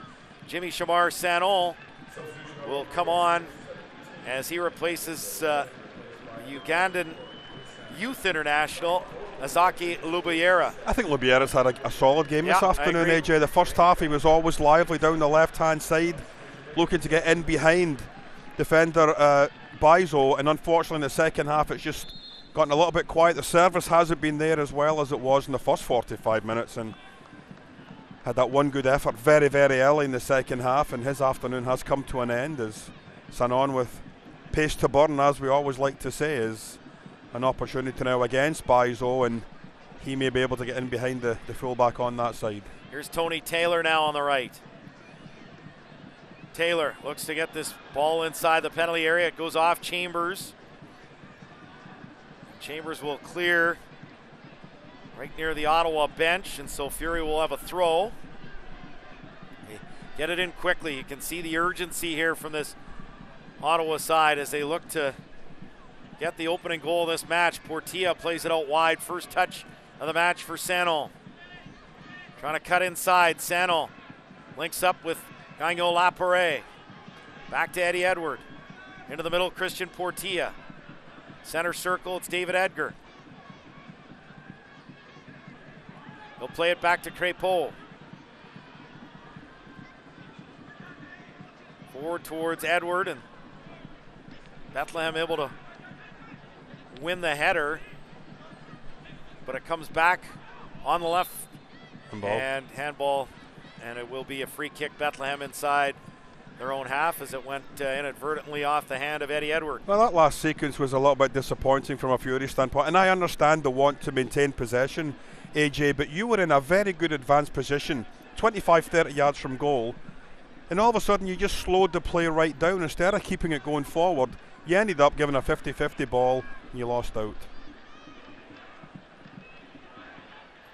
Here's Chaluya for Bethlehem. Now to Santi Moar. Good work by Manella. Dispossesses him. looks to start the counter down the right for DeSantos, and Mahoney came across and played it back to the keeper, McGuire, but he gives it away. Here's Tony Taylor, 20 yards out. Taylor onto his right foot. The shot is blocked.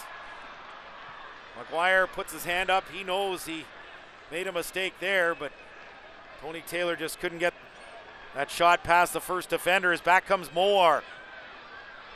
Lays it off on the left. Herbers with the cross and headed away by Eddie Edward.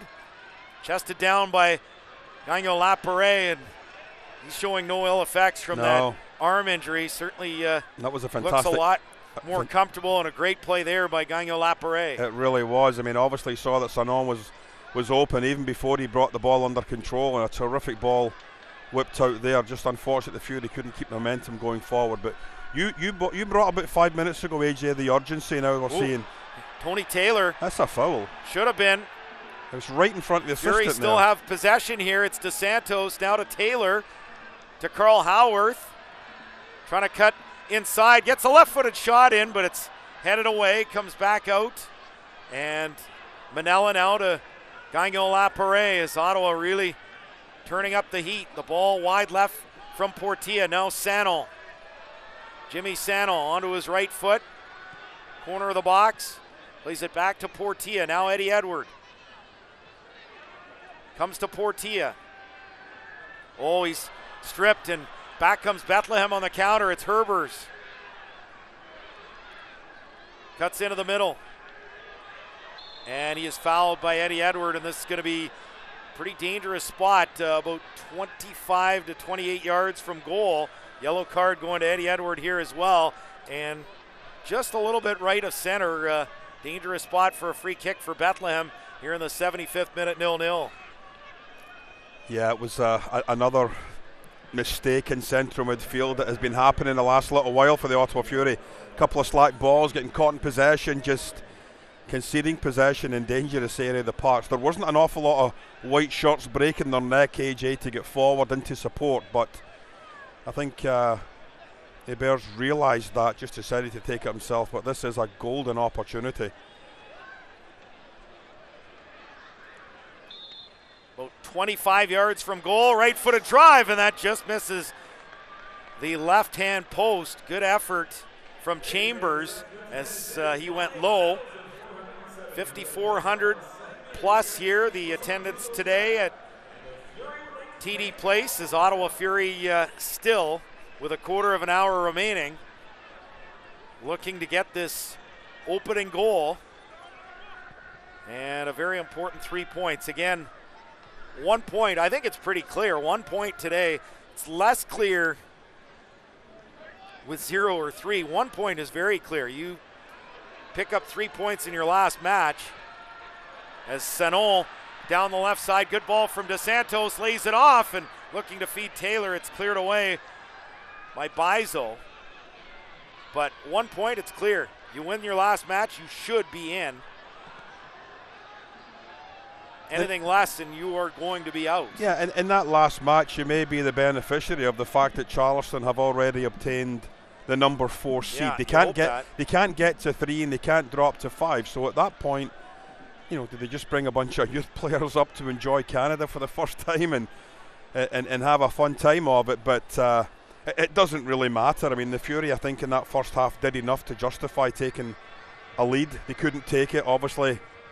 Not putting the ball into the back of the net does that. In the second half, they've given a good account of themselves again, AJ, but just been unable to create that real quality chance that was going to bust the back of the net, and they're still sitting here at 0-0.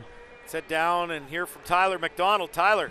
Thank you very much, AJ and Coach Nikola Popovich. With all the momentum that Ottawa Fury has had, really disappointing in Ottawa Fury moving it toward the back. Wants the pressure to keep going forward instead of moving it back as Portilla did to cause those the turnover as he did. But for Fury FC, keep pressing forward is the message. Keep hounding the back four of Bethlehem Steel. Back to you guys. Both teams have used one sub. So 2 available as we enter the 78th minute here at TD Place, 0-0. Bethlehem in possession inside the Ottawa half. They push forward. Little 1-2. Moar with Skundrich, and Moar has that knocked away. Good defending again from Carl Howarth, playing very well at right back. Yeah, he certainly is, and you know, we haven't had an opportunity much in the second half. I'll call an awful lot of Bethlehem strikers' names, but Moore really has been fairly quiet in the second half, and you know, that just goes down to the good job that Haworth is doing down this right-hand side for the Fury. So here's the second substitution. Chris Nanko coming on to replace Mitchie Galina for Bethlehem.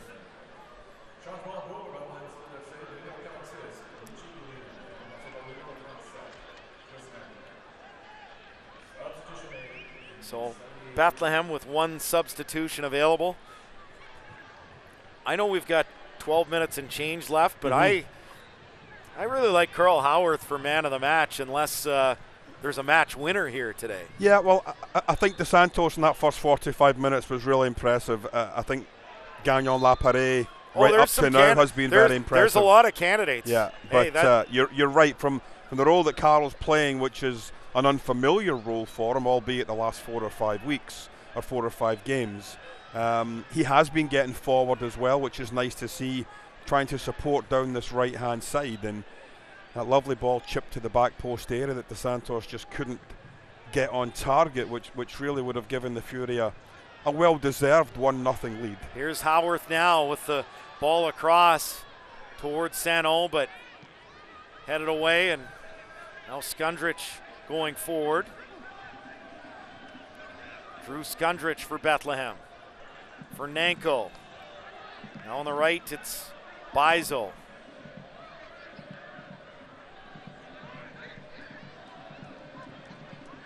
Comes into the middle, and Gagnon Laparé read that well, but it comes back to Chambers. Nanko into the middle, and DeSantos wins it back, and here comes Ottawa on the counter. Can DeSantos get this out wide? Plays it forward towards Taylor. Good ball from DeSantos. Taylor now keeps it in play.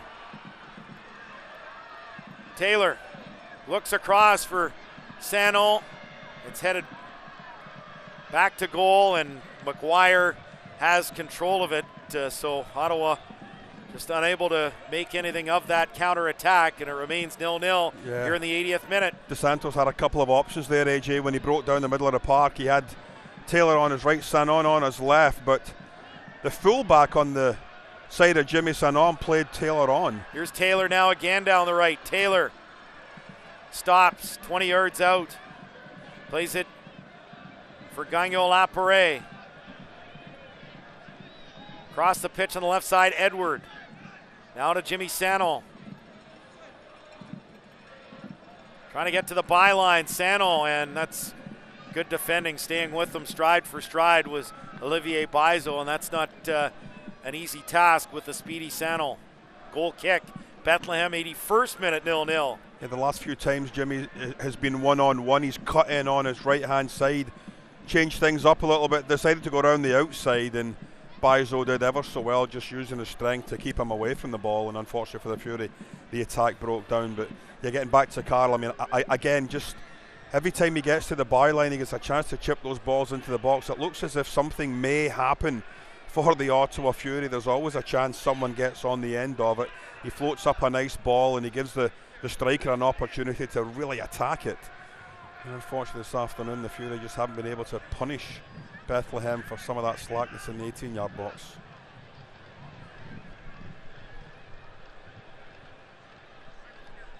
Bethlehem throw here near touchline.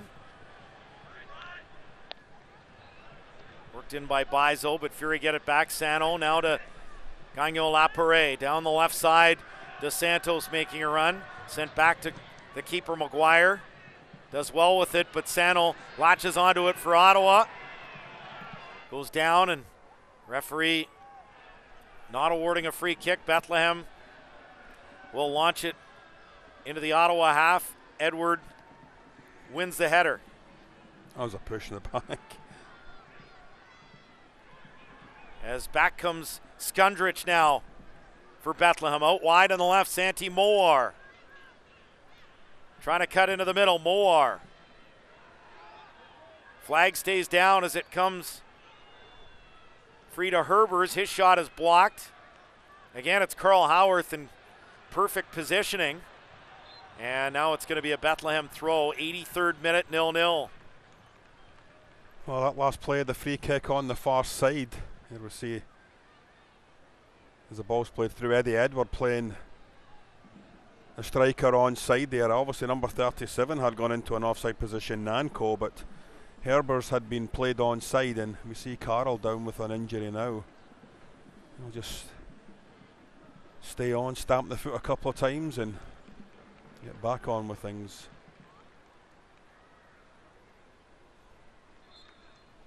Well, just take a quick look at the Ottawa bench now, AJ. I mean, you know, who are the other possibilities coming in? To me, the only one we can maybe look at is Jamar Dixon coming into central midfield. And the way things are going right now, I think all three of the lads that have been in there this afternoon have been terrific. I think they've done a wonderful job in central midfield. They've tried to control the game. They've obviously been getting the service to the lads ahead of them, and I really see no reason why you'd want to be changing that three up right now. Skundrich now for Bethlehem, plays this out wide on the right. Oh, nice move by Bizel with the cross, cleared away by Mayer-Jaguar.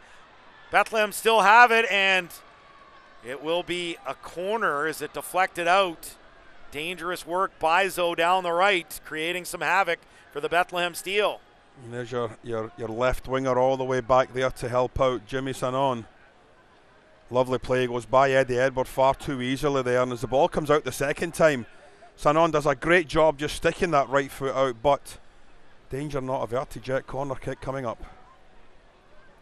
It'll be a right-footed outswinger from the near corner flag as the delivery comes in and easily grabbed by the keeper, Craypole. Well, we could see a couple of subs coming in for Ottawa. Looks like Jamar Dixon and Daniel Haber are set to join the proceedings here in the 85th minute with this still 0-0. It's certainly Haber being a forward, but the Jamar Dixon one's, to me, it's a bit surprising, just simply because you're midfield three, and I just wonder if maybe one of those lads, or maybe Gagnon Lapare, who's had a wonderful match this afternoon. There's great work from Gagnon Lapare again to win the ball back, and here's Carl Howard. He's still feeling injury, AJ. Down the right, it's Tony Taylor. Taylor to the byline with the cross, and this is dealt with by Chambers, goes high into the air, comes back to Taylor, onto his right foot. Taylor with a shot, and across on the left side, it just goes out for a goal kick. Couldn't put that on target. And in the 86th minute, Fury with more pressure, but again, they can't convert that into the game's first goal. So here we go. The two substitutions coming on right now. It will be Daniel Haber and Jamar Dixon coming on for Tony Taylor and Jeremy Gagnon-Lapare. Yeah, I think Gagnon-Lapare is still feeling, yeah, I can see he's just holding that right arm right now in a bit of an unnatural position for him, and I think they're just going to rest a little bit on the side of caution and just get him off, get some fresh legs in there. But I think Lapare has been terrific here this afternoon, AJ, and certainly a candidate for our Fury man of the match here today.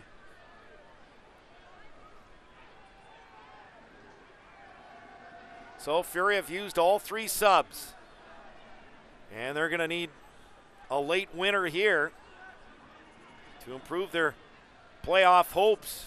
87th minute and 0-0 as Fury on the ball now. Manella, good ball on the right. It's Haber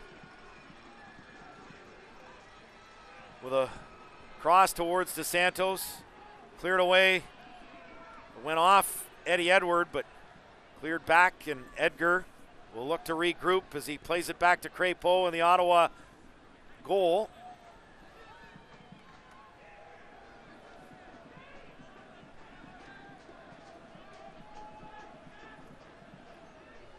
Comes back to McGuire as Bethlehem push it forward from the back. Let's head down again and hear from Tyler McDonald. Thank you very much, AJ, and coming from the head coach Brendan Burke on the Bethlehem side, and it's just keep it calm, settle the pace down, and let's set out this 0-0 draw and get a point here for Bethlehem. That's the message coming from the bench, and I would assure to see a very slow pace coming from the Steel. Back to you guys. Yeah, I think that's been fairly obvious for about the last 15, 20 minutes. Since we hit about the 65th minute mark, it was always a case of, let's just consolidate this point that we have here and take our chances with the final couple of games that we have coming up. And it's not the worst result for Brendan Burke here this afternoon, but the odd time where they've counter-attacked, they have looked fairly dangerous, AJ, and I think that's always the one concern you have when, if the Fury are going looking for goals, they're pushing men forward themselves.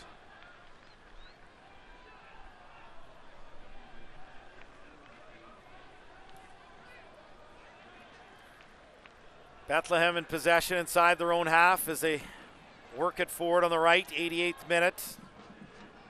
Still scoreless, Chambers for Bizo.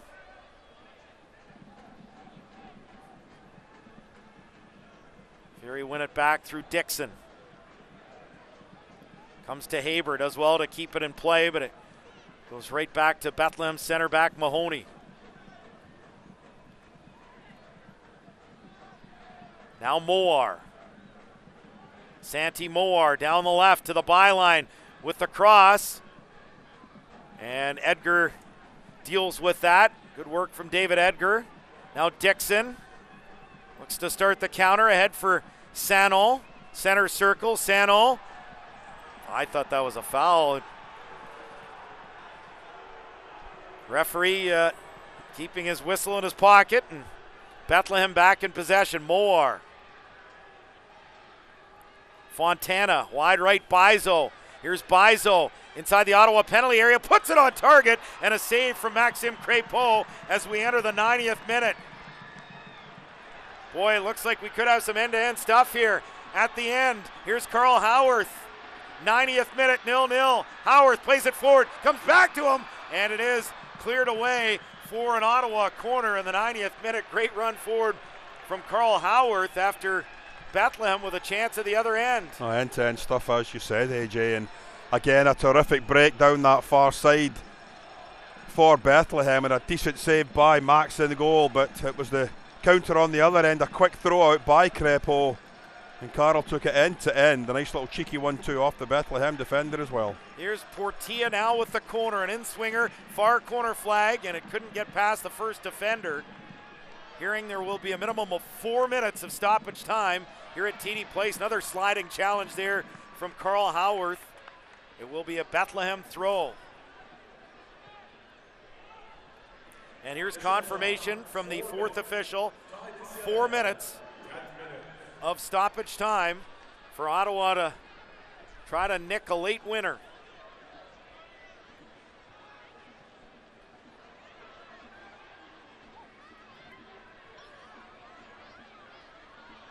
As DeSantos goes down, and referee says play on. Great work by Sano to win the ball back from Moar. Now on the right, Steven DeSantos. Back to Jimmy Sano, and that will be a foul and a very dangerous spot for a free kick here for Ottawa in stoppage time. Well, the 90 minutes have come and gone, and it's all now about the delivery. You see a fairly routine free kick call there against number 53, Ofimu, and well, it looks like it's going to be Portilla left-footed to swing this in towards the goalkeeper. Maguire's commanded his 6-yard box fairly well this afternoon, AJ, when he's come for it. I think you'd want to try and keep it away right around that 6-yard box would be ideal. So here's the delivery, Christian Portilla on the left, and it caroms off the two-man wall. It hit Moar, and now it will be an Ottawa corner. So he backs up a few yards.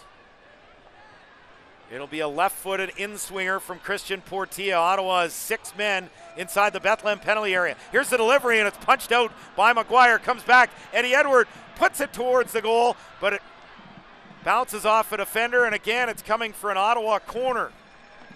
Fury desperately looking for this match winner here in stoppage time. Here's the delivery from Portilla, and it's high into the air, and Maguire has it, the Bethlehem keeper. Ottawa with some great opportunities, but they just haven't been able to finish. They have done everything but score here today, Gord Smith. Yeah, and Maguire, they're just very confident. He missed the first one. His defender took off him. but 100% concentration. He's allowed to use his arms in the box. He's the tallest player out there. Well done by goalkeeper Maguire, and a free kick's given against Jamar Dixon. The Fury themselves now are going to have to defend a set play, as it looks like Matthew Mahoney's coming up from the back. He sees an opportunity to be a match winner here this afternoon himself. The rest of his Bethlehem teammates don't seem to share the same sense of urgency as Mahoney, but I'm sure Coach Burke is looking at it saying, listen, we've only got about a minute or so left. Let's take our chances, punt the ball into the box. Fontana will take this free kick, and it's headed back.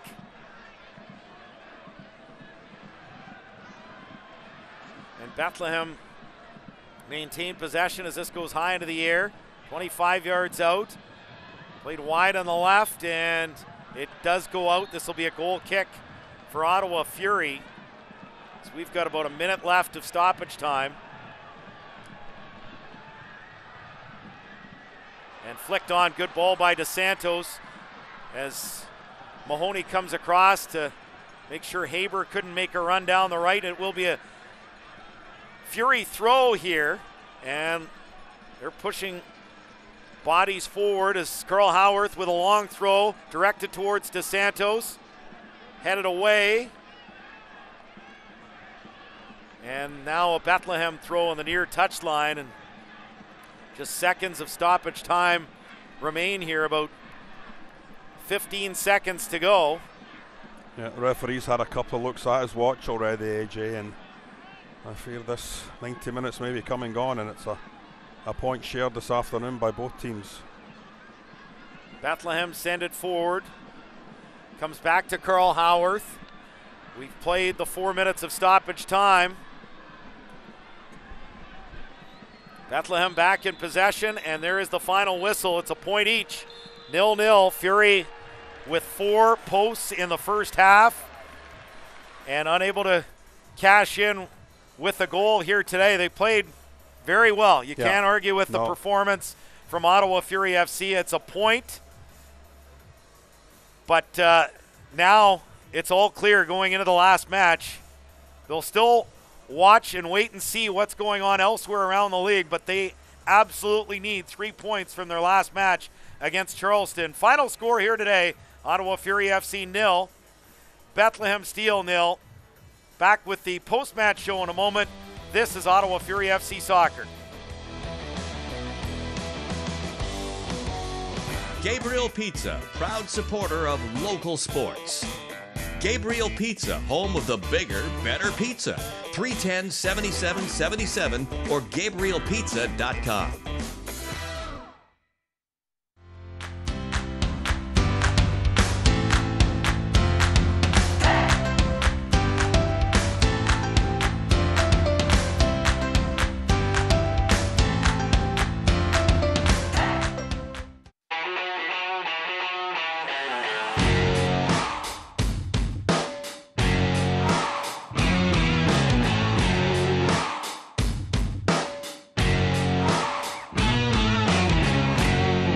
Did you know the Brick is 100% proudly Canadian? We employ over 5,000 Canadians, and nobody knows more about furnishing Canadian homes at the guarantee. What do you live for? Is it for your crew? For overcoming obstacles? Live for what you want. So what do you live for?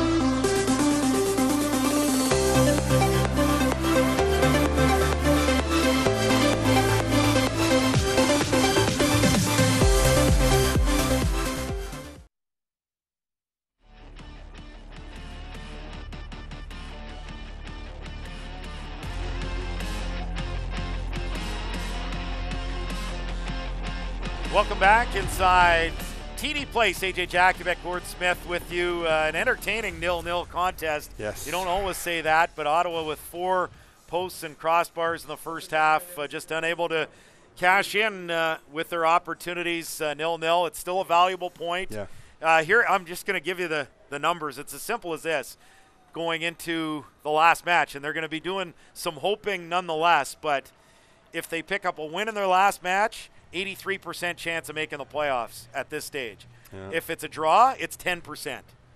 If you lose, it's you're not making it. And basically, if you draw, you're not making it. So you need a little bit of help still. Yeah. But if you win your last match against Charleston, you still have a very good chance, 5 and 6, of making the playoffs. I think if we get a chance to see the overall standings after today's game, though, you'll see that there's 3 teams behind them sitting on something like 44, 43 points.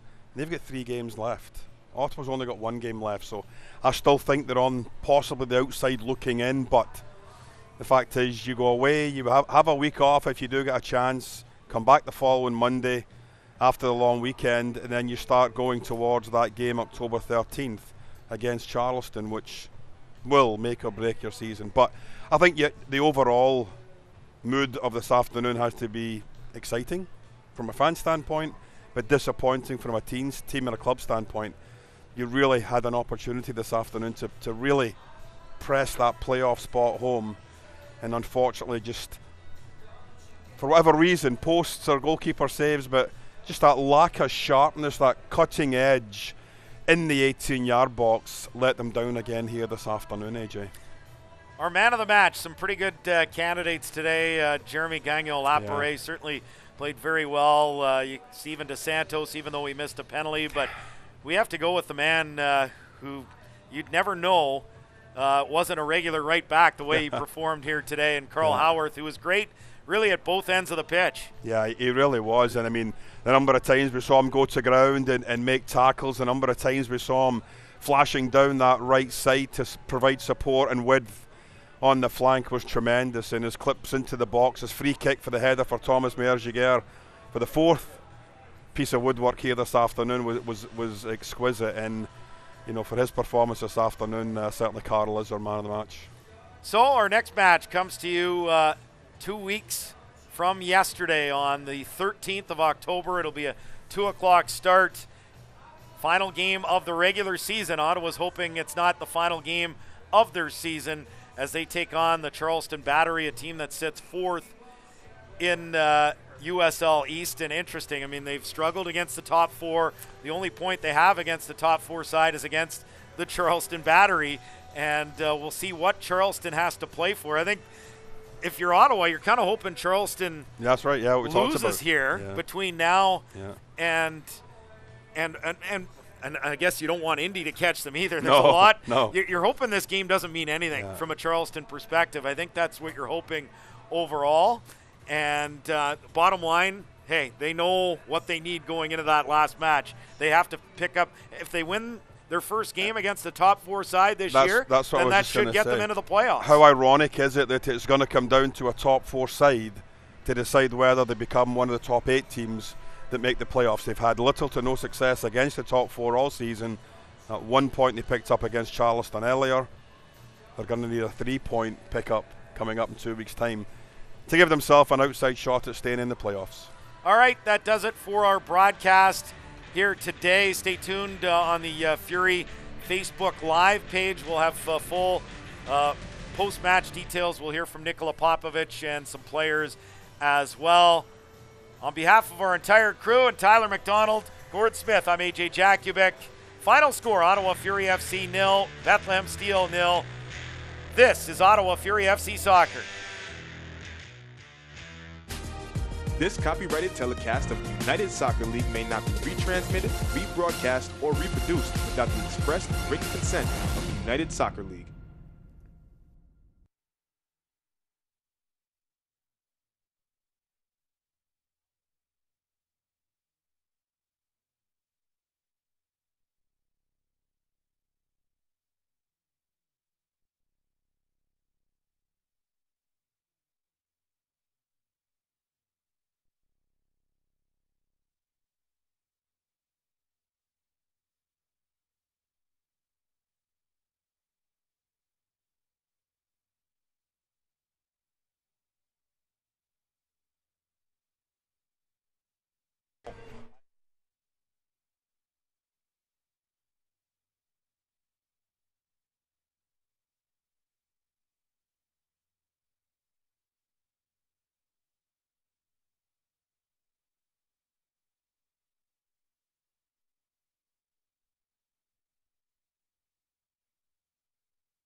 Welcome back. AJ Jakubek, Gord Smith. This is the Fury FC Facebook Live show. 0-0, the final, Ottawa Fury FC and Bethlehem Steel FC. Let's head down now and hear from the head coach of Ottawa Fury, Nikola Popovic. We came 3 days ago. We were playing against Toronto. After a 5-hour bus, we come here. We have 3 starters who are suspended. And the team come here and play against a very good team. And what can I say? It was almost a perfect game. If we are able to score, instead of hitting the post, if we are able to find the net, I think it will be a perfect exhibition. Defensively, very, very good. I don't remember many shots from I think they have 1 or 2. But how we were able to attack, how we were able to make the transition to attack, how we were able to transit to defense, how we are able to defend and be compact in the moments they had possession. We absorbed the pressure on the set plays. We were always dangerous. So it's a game that happens sometimes in football. It's possible, but I think performing this way, this team have a very, very good future.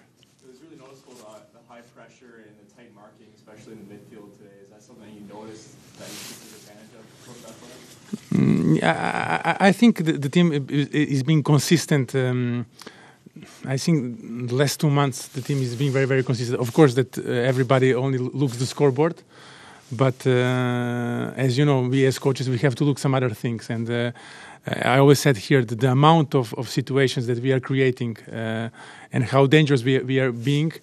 Even when there was 3 or 4 games that we didn't score a goal. And people ask me, and I said, we are producing a lot. So sometimes it's a detail. Of course, you didn't ask me when then next 2 games we score 6 goals. Nobody asked me, why do you score 6 goals? But that's normal.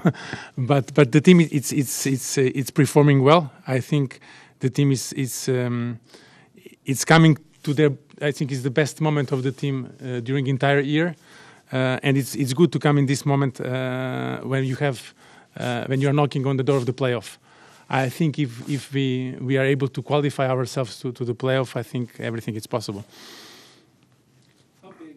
I know you don't like talking about individual Mm-hmm. players. How big has Carl Howard been at right back for you? Fantastic. Carl, it's been amazing. Not only as a football player, like a person, like a captain, but to be able to adapt from a position that he's not used to. But since the beginning of the season, I'm trying to feel him on that position, and I think he can be even a very good, perhaps, option for the national team as a right back. But however, we have to speak about a lot of players: Max Crepeau, Manella, Jeremy, Steven. I don't want to speak because I perhaps going to miss somebody, but the collective. The way they work, the how they give everything, I think it's inspiring. It's inspiring. This year, it's an inspiring story. You know how we start, where we came from, and you know how it's important. The pre-season, we didn't have the pre-season, so how these players against almost the world, everybody's saying you are a failure, you're going to fail, you are not good, and they're able to come and to close the door to this kind of critics and come to this moment and perform in this way. I think it's a fantastic story. It's inspiring. You mentioned him briefly, Max Crepeau, who now has the record of shutouts for the Fury. What did he mean for this team today? Yes, the shutout, it's fantastic. I know because perhaps you are used to hockey and I think you use this a lot, this word. But the shutout, it's so imagine against Toronto, he didn't make 1 save. So what we have to say about this 14 shutouts, I think is the record of the league. It's now one more. It's how this team defends collectively, and it starts with Steven up there. Okay, if he's not able to protect us, then they pass the first line. Then if Jeremy and Manella are not able to protect, then they come more. And if then Edgar, then Thomas, then Max. So all of them make a very good contribution for this record that we broke. But I think speaking about Max, as I always said here, for me, he is the future of our national team. So I think it's a fantastic player. he perhaps didn't have the space to show himself where he was before. Now, and I think all of the Canadian players have this fantastic potential that now we are giving them space to show themselves. And you see, of course, that in the beginning they are going to fail. They're going to fail. But there is going to come a moment that they're going to get this experience and they are going to be able to release their wings and fly and perform in a same level as a European player. But, however, these players need a space where, yes, they can fail, but this is normal. And it's the only way to achieve greatness. It's you fail until you succeed, and then when you succeed, you go up. And I think this is happening with a lot of players here that nobody was expecting, perhaps, because these were players that were lost. And when I came here, we took Manella. Manella was completely. I don't know what he was going to do if he don't come here. So it's fantastic stories. What is my pain is because there is a lot of other players that we couldn't take because the roster it's only 25 players. We cannot take everybody, but there is a lot out there talent that it's out there waiting to a chance. And I think here they're going to have this chance. But there is a lot of very, very, very good players who deserve the chance. You think that next year with the Here, the comments from the manager, Nikola Popovic, as Ottawa Fury FC a 0-0 draw. And a lot of big picture stuff there at the end, but let's get back to the meat and bones. And, yeah, I don't disagree with the fact that that was a really good performance. That was a performance that deserved to win. They just didn't have the luck in the first half with those 4 posts. You get one of those, right? And it's a different game altogether. And changes I guess maybe the unfortunate thing is you look back at that 5th-minute penalty from Steven DeSantos, and that's the one that I think is really a killer, where you get that 1-0 lead right off the bat. Different ball game, you're probably getting the 3 points. Yeah, and it puts them on the back foot right away within 5 minutes, and there it is. It clangs off that post. Here's a second chance, and a great save. It really was a wonderful stop by Maguire to deny him. And here's this absolute rocket of a shot by Portilla. He just hit it so sweetly, and half an inch the other way, that ball would have gone into the back of the net. And of course, Meir Jaguar, a good header, just couldn't get up over it to direct it downwards. And the frustration on the young man himself. And as the second half progressed, they still had chances, AJ, but again, that cutting edge, that quality in front of goal, I think that separates the Cincinnatis and the other teams around this league that are going to go on into a playoff spot, and fingers crossed the Fury are able to get into that top 8 spot themselves. But I don't think they did an awful lot wrong here this afternoon. I think Coach Popovic realises this was a glorious opportunity for them, though, to pick up 3 points and really, put the pressure on the teams behind them. But unfortunately, just picking up a 1 point, you could see it on the body language of some of the players at the end of the game. I think they knew themselves it was a good chance that we threw away a couple of points possibly. And unfortunately, as we see how it sits right now, you've got a couple of teams with 2 games in hand now. They've got 3 games remaining, both at 44. New York Red Bulls sitting at 43. So it is going to be tough for the Fury to hang on. But leave this up for a second, because I think the key is if you win, you're at 48 points. That means the teams below you are going to have to win twice, because a win and a draw, for example, from North Carolina and Nashville, and they're going to be below Ottawa on wins. And that's it's funny because I complained about it last year, and it might work in their favor this year. I don't like it. I guess that's the progressive. I call myself a progressive traditionalist. And that's the traditionalist in me. I like some progressive things for sure. I like the fact, for example, you can't have everything like European soccer. No. I like the fact that there's a playoff in North American soccer, whether it's MLS or USL or whatever. I like in North American sports, we like our playoffs. Yes, I like my playoffs. I think that's the way to go. And especially if you're playing from March until November, a lot of times you're playing through international breaks. Yeah. And so I don't think it's fair when you lose a guy to a World Cup, for example, that all of a sudden you don't have a playoff. So that's a different story altogether. But back to my original point, I don't know why goal difference isn't the first isn't the first tiebreaker like it is in every other league in the world. You would have to but hope. It might actually work in their favor here. The tiebreaker, the first tiebreaker being wins, might be what saves Ottawa if they win that last game against Charleston. Because their goal difference, as we know, is terrible. Yeah, it's minus 10. It's minus 10 after today, and here we see the chances here. Lovely little play there by Taylor, and Carl just setting this ball up nicely for Dos Santos, and Beisel just did enough to put him off there. He couldn't direct it back across goal, and unfortunately for the Fury, it finished out at 0-0. But I think when you come back and you look at the bigger picture, we talked about nobody says anything when you're not scoring goals. The fact of the matter is, the 6 goals you scored against were TFC and Richmond, the 2 bottom teams in this league with horrendous plus-minus goal differences, AJ. So it's great to say we scored 6 goals, but the bigger picture is you're scoring them against teams that right now have been irrelevant for almost a month and a half, 2 months in the USL Eastern Conference. All right, shortly we're heading down to hear from a couple of Ottawa Fury FC players. Should mention that Maxim Crépeau, I know it was touched on by Nikola Popovic, 15 clean sheets. That's tops in USL, but it's also a new Fury club record in league play. So he had the 1 save late off Beisel. Not a lot to do today in terms of shot stopping, but another great performance from Maxim Crépeau, and passes the Romuald Pézère league record from 2015.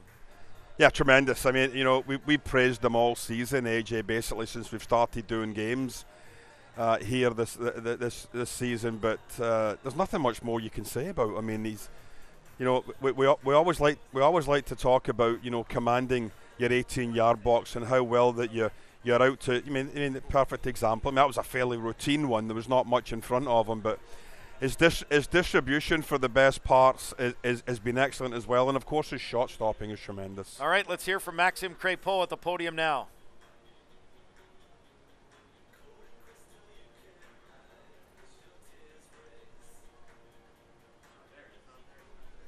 All right, we've got a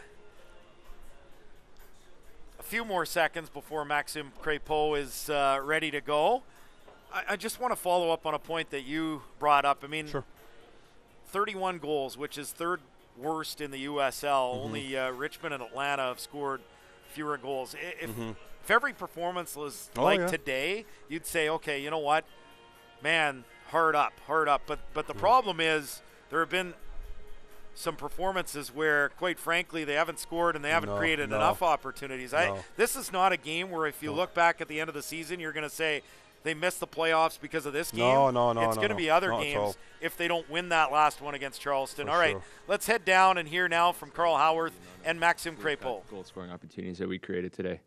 4 posts was it, including crossbars. So that seems to be kind of a thing with this team. We're so close, and if we just keep doing those same things that we did out there today, defensively and offensively, I think we'll get a result in our last game of the season. And if things go our way, hopefully we make it into the playoffs. And then I think again, if we continue to do those basic things right, and have that energy from everyone, not just the 11 guys out there, but the subs that came in, the guys even who didn't come in supporting us, guys upstairs watching, everyone's together on this team. So, we're going to fight for each other right to the end. Max, you seem to have almost the perfect seat to watch what was going on in midfield. Just speak about how you saw the pressure in midfield, the tight marking, and whether or not that's something that can build for a final push here. Yeah, the midfield did a great job. As soon as we lose the ball, they react really quick, recovering a few balls that were really important. We saw the transition as well, so they were always on their heels and running towards their goal. So they did a great job. Honestly, since the beginning of the year, they were solid, but today it's been a big impact, and they won that midfield battle that we needed. Max, congratulations. I know it's a team effort for clean sheets, but your name will forever, not forever, but hopefully. For now, you're the leader in clean sheets for the Ottawa Fury in their history. How do you see that as setting you up for the future? You're a young keeper. What's on the horizon for you? Good question. I don't have the answer because my rights is owned by another club, by Montreal. So I have a year an option. Now I think they have until December 8th to pick it up or not, and then we'll see. We need to have discussions, and they need to actually make a decision, and then we'll go from there. But I can't answer you this question right now. But my goal is to prove again that I'm able to do the same season over and over again.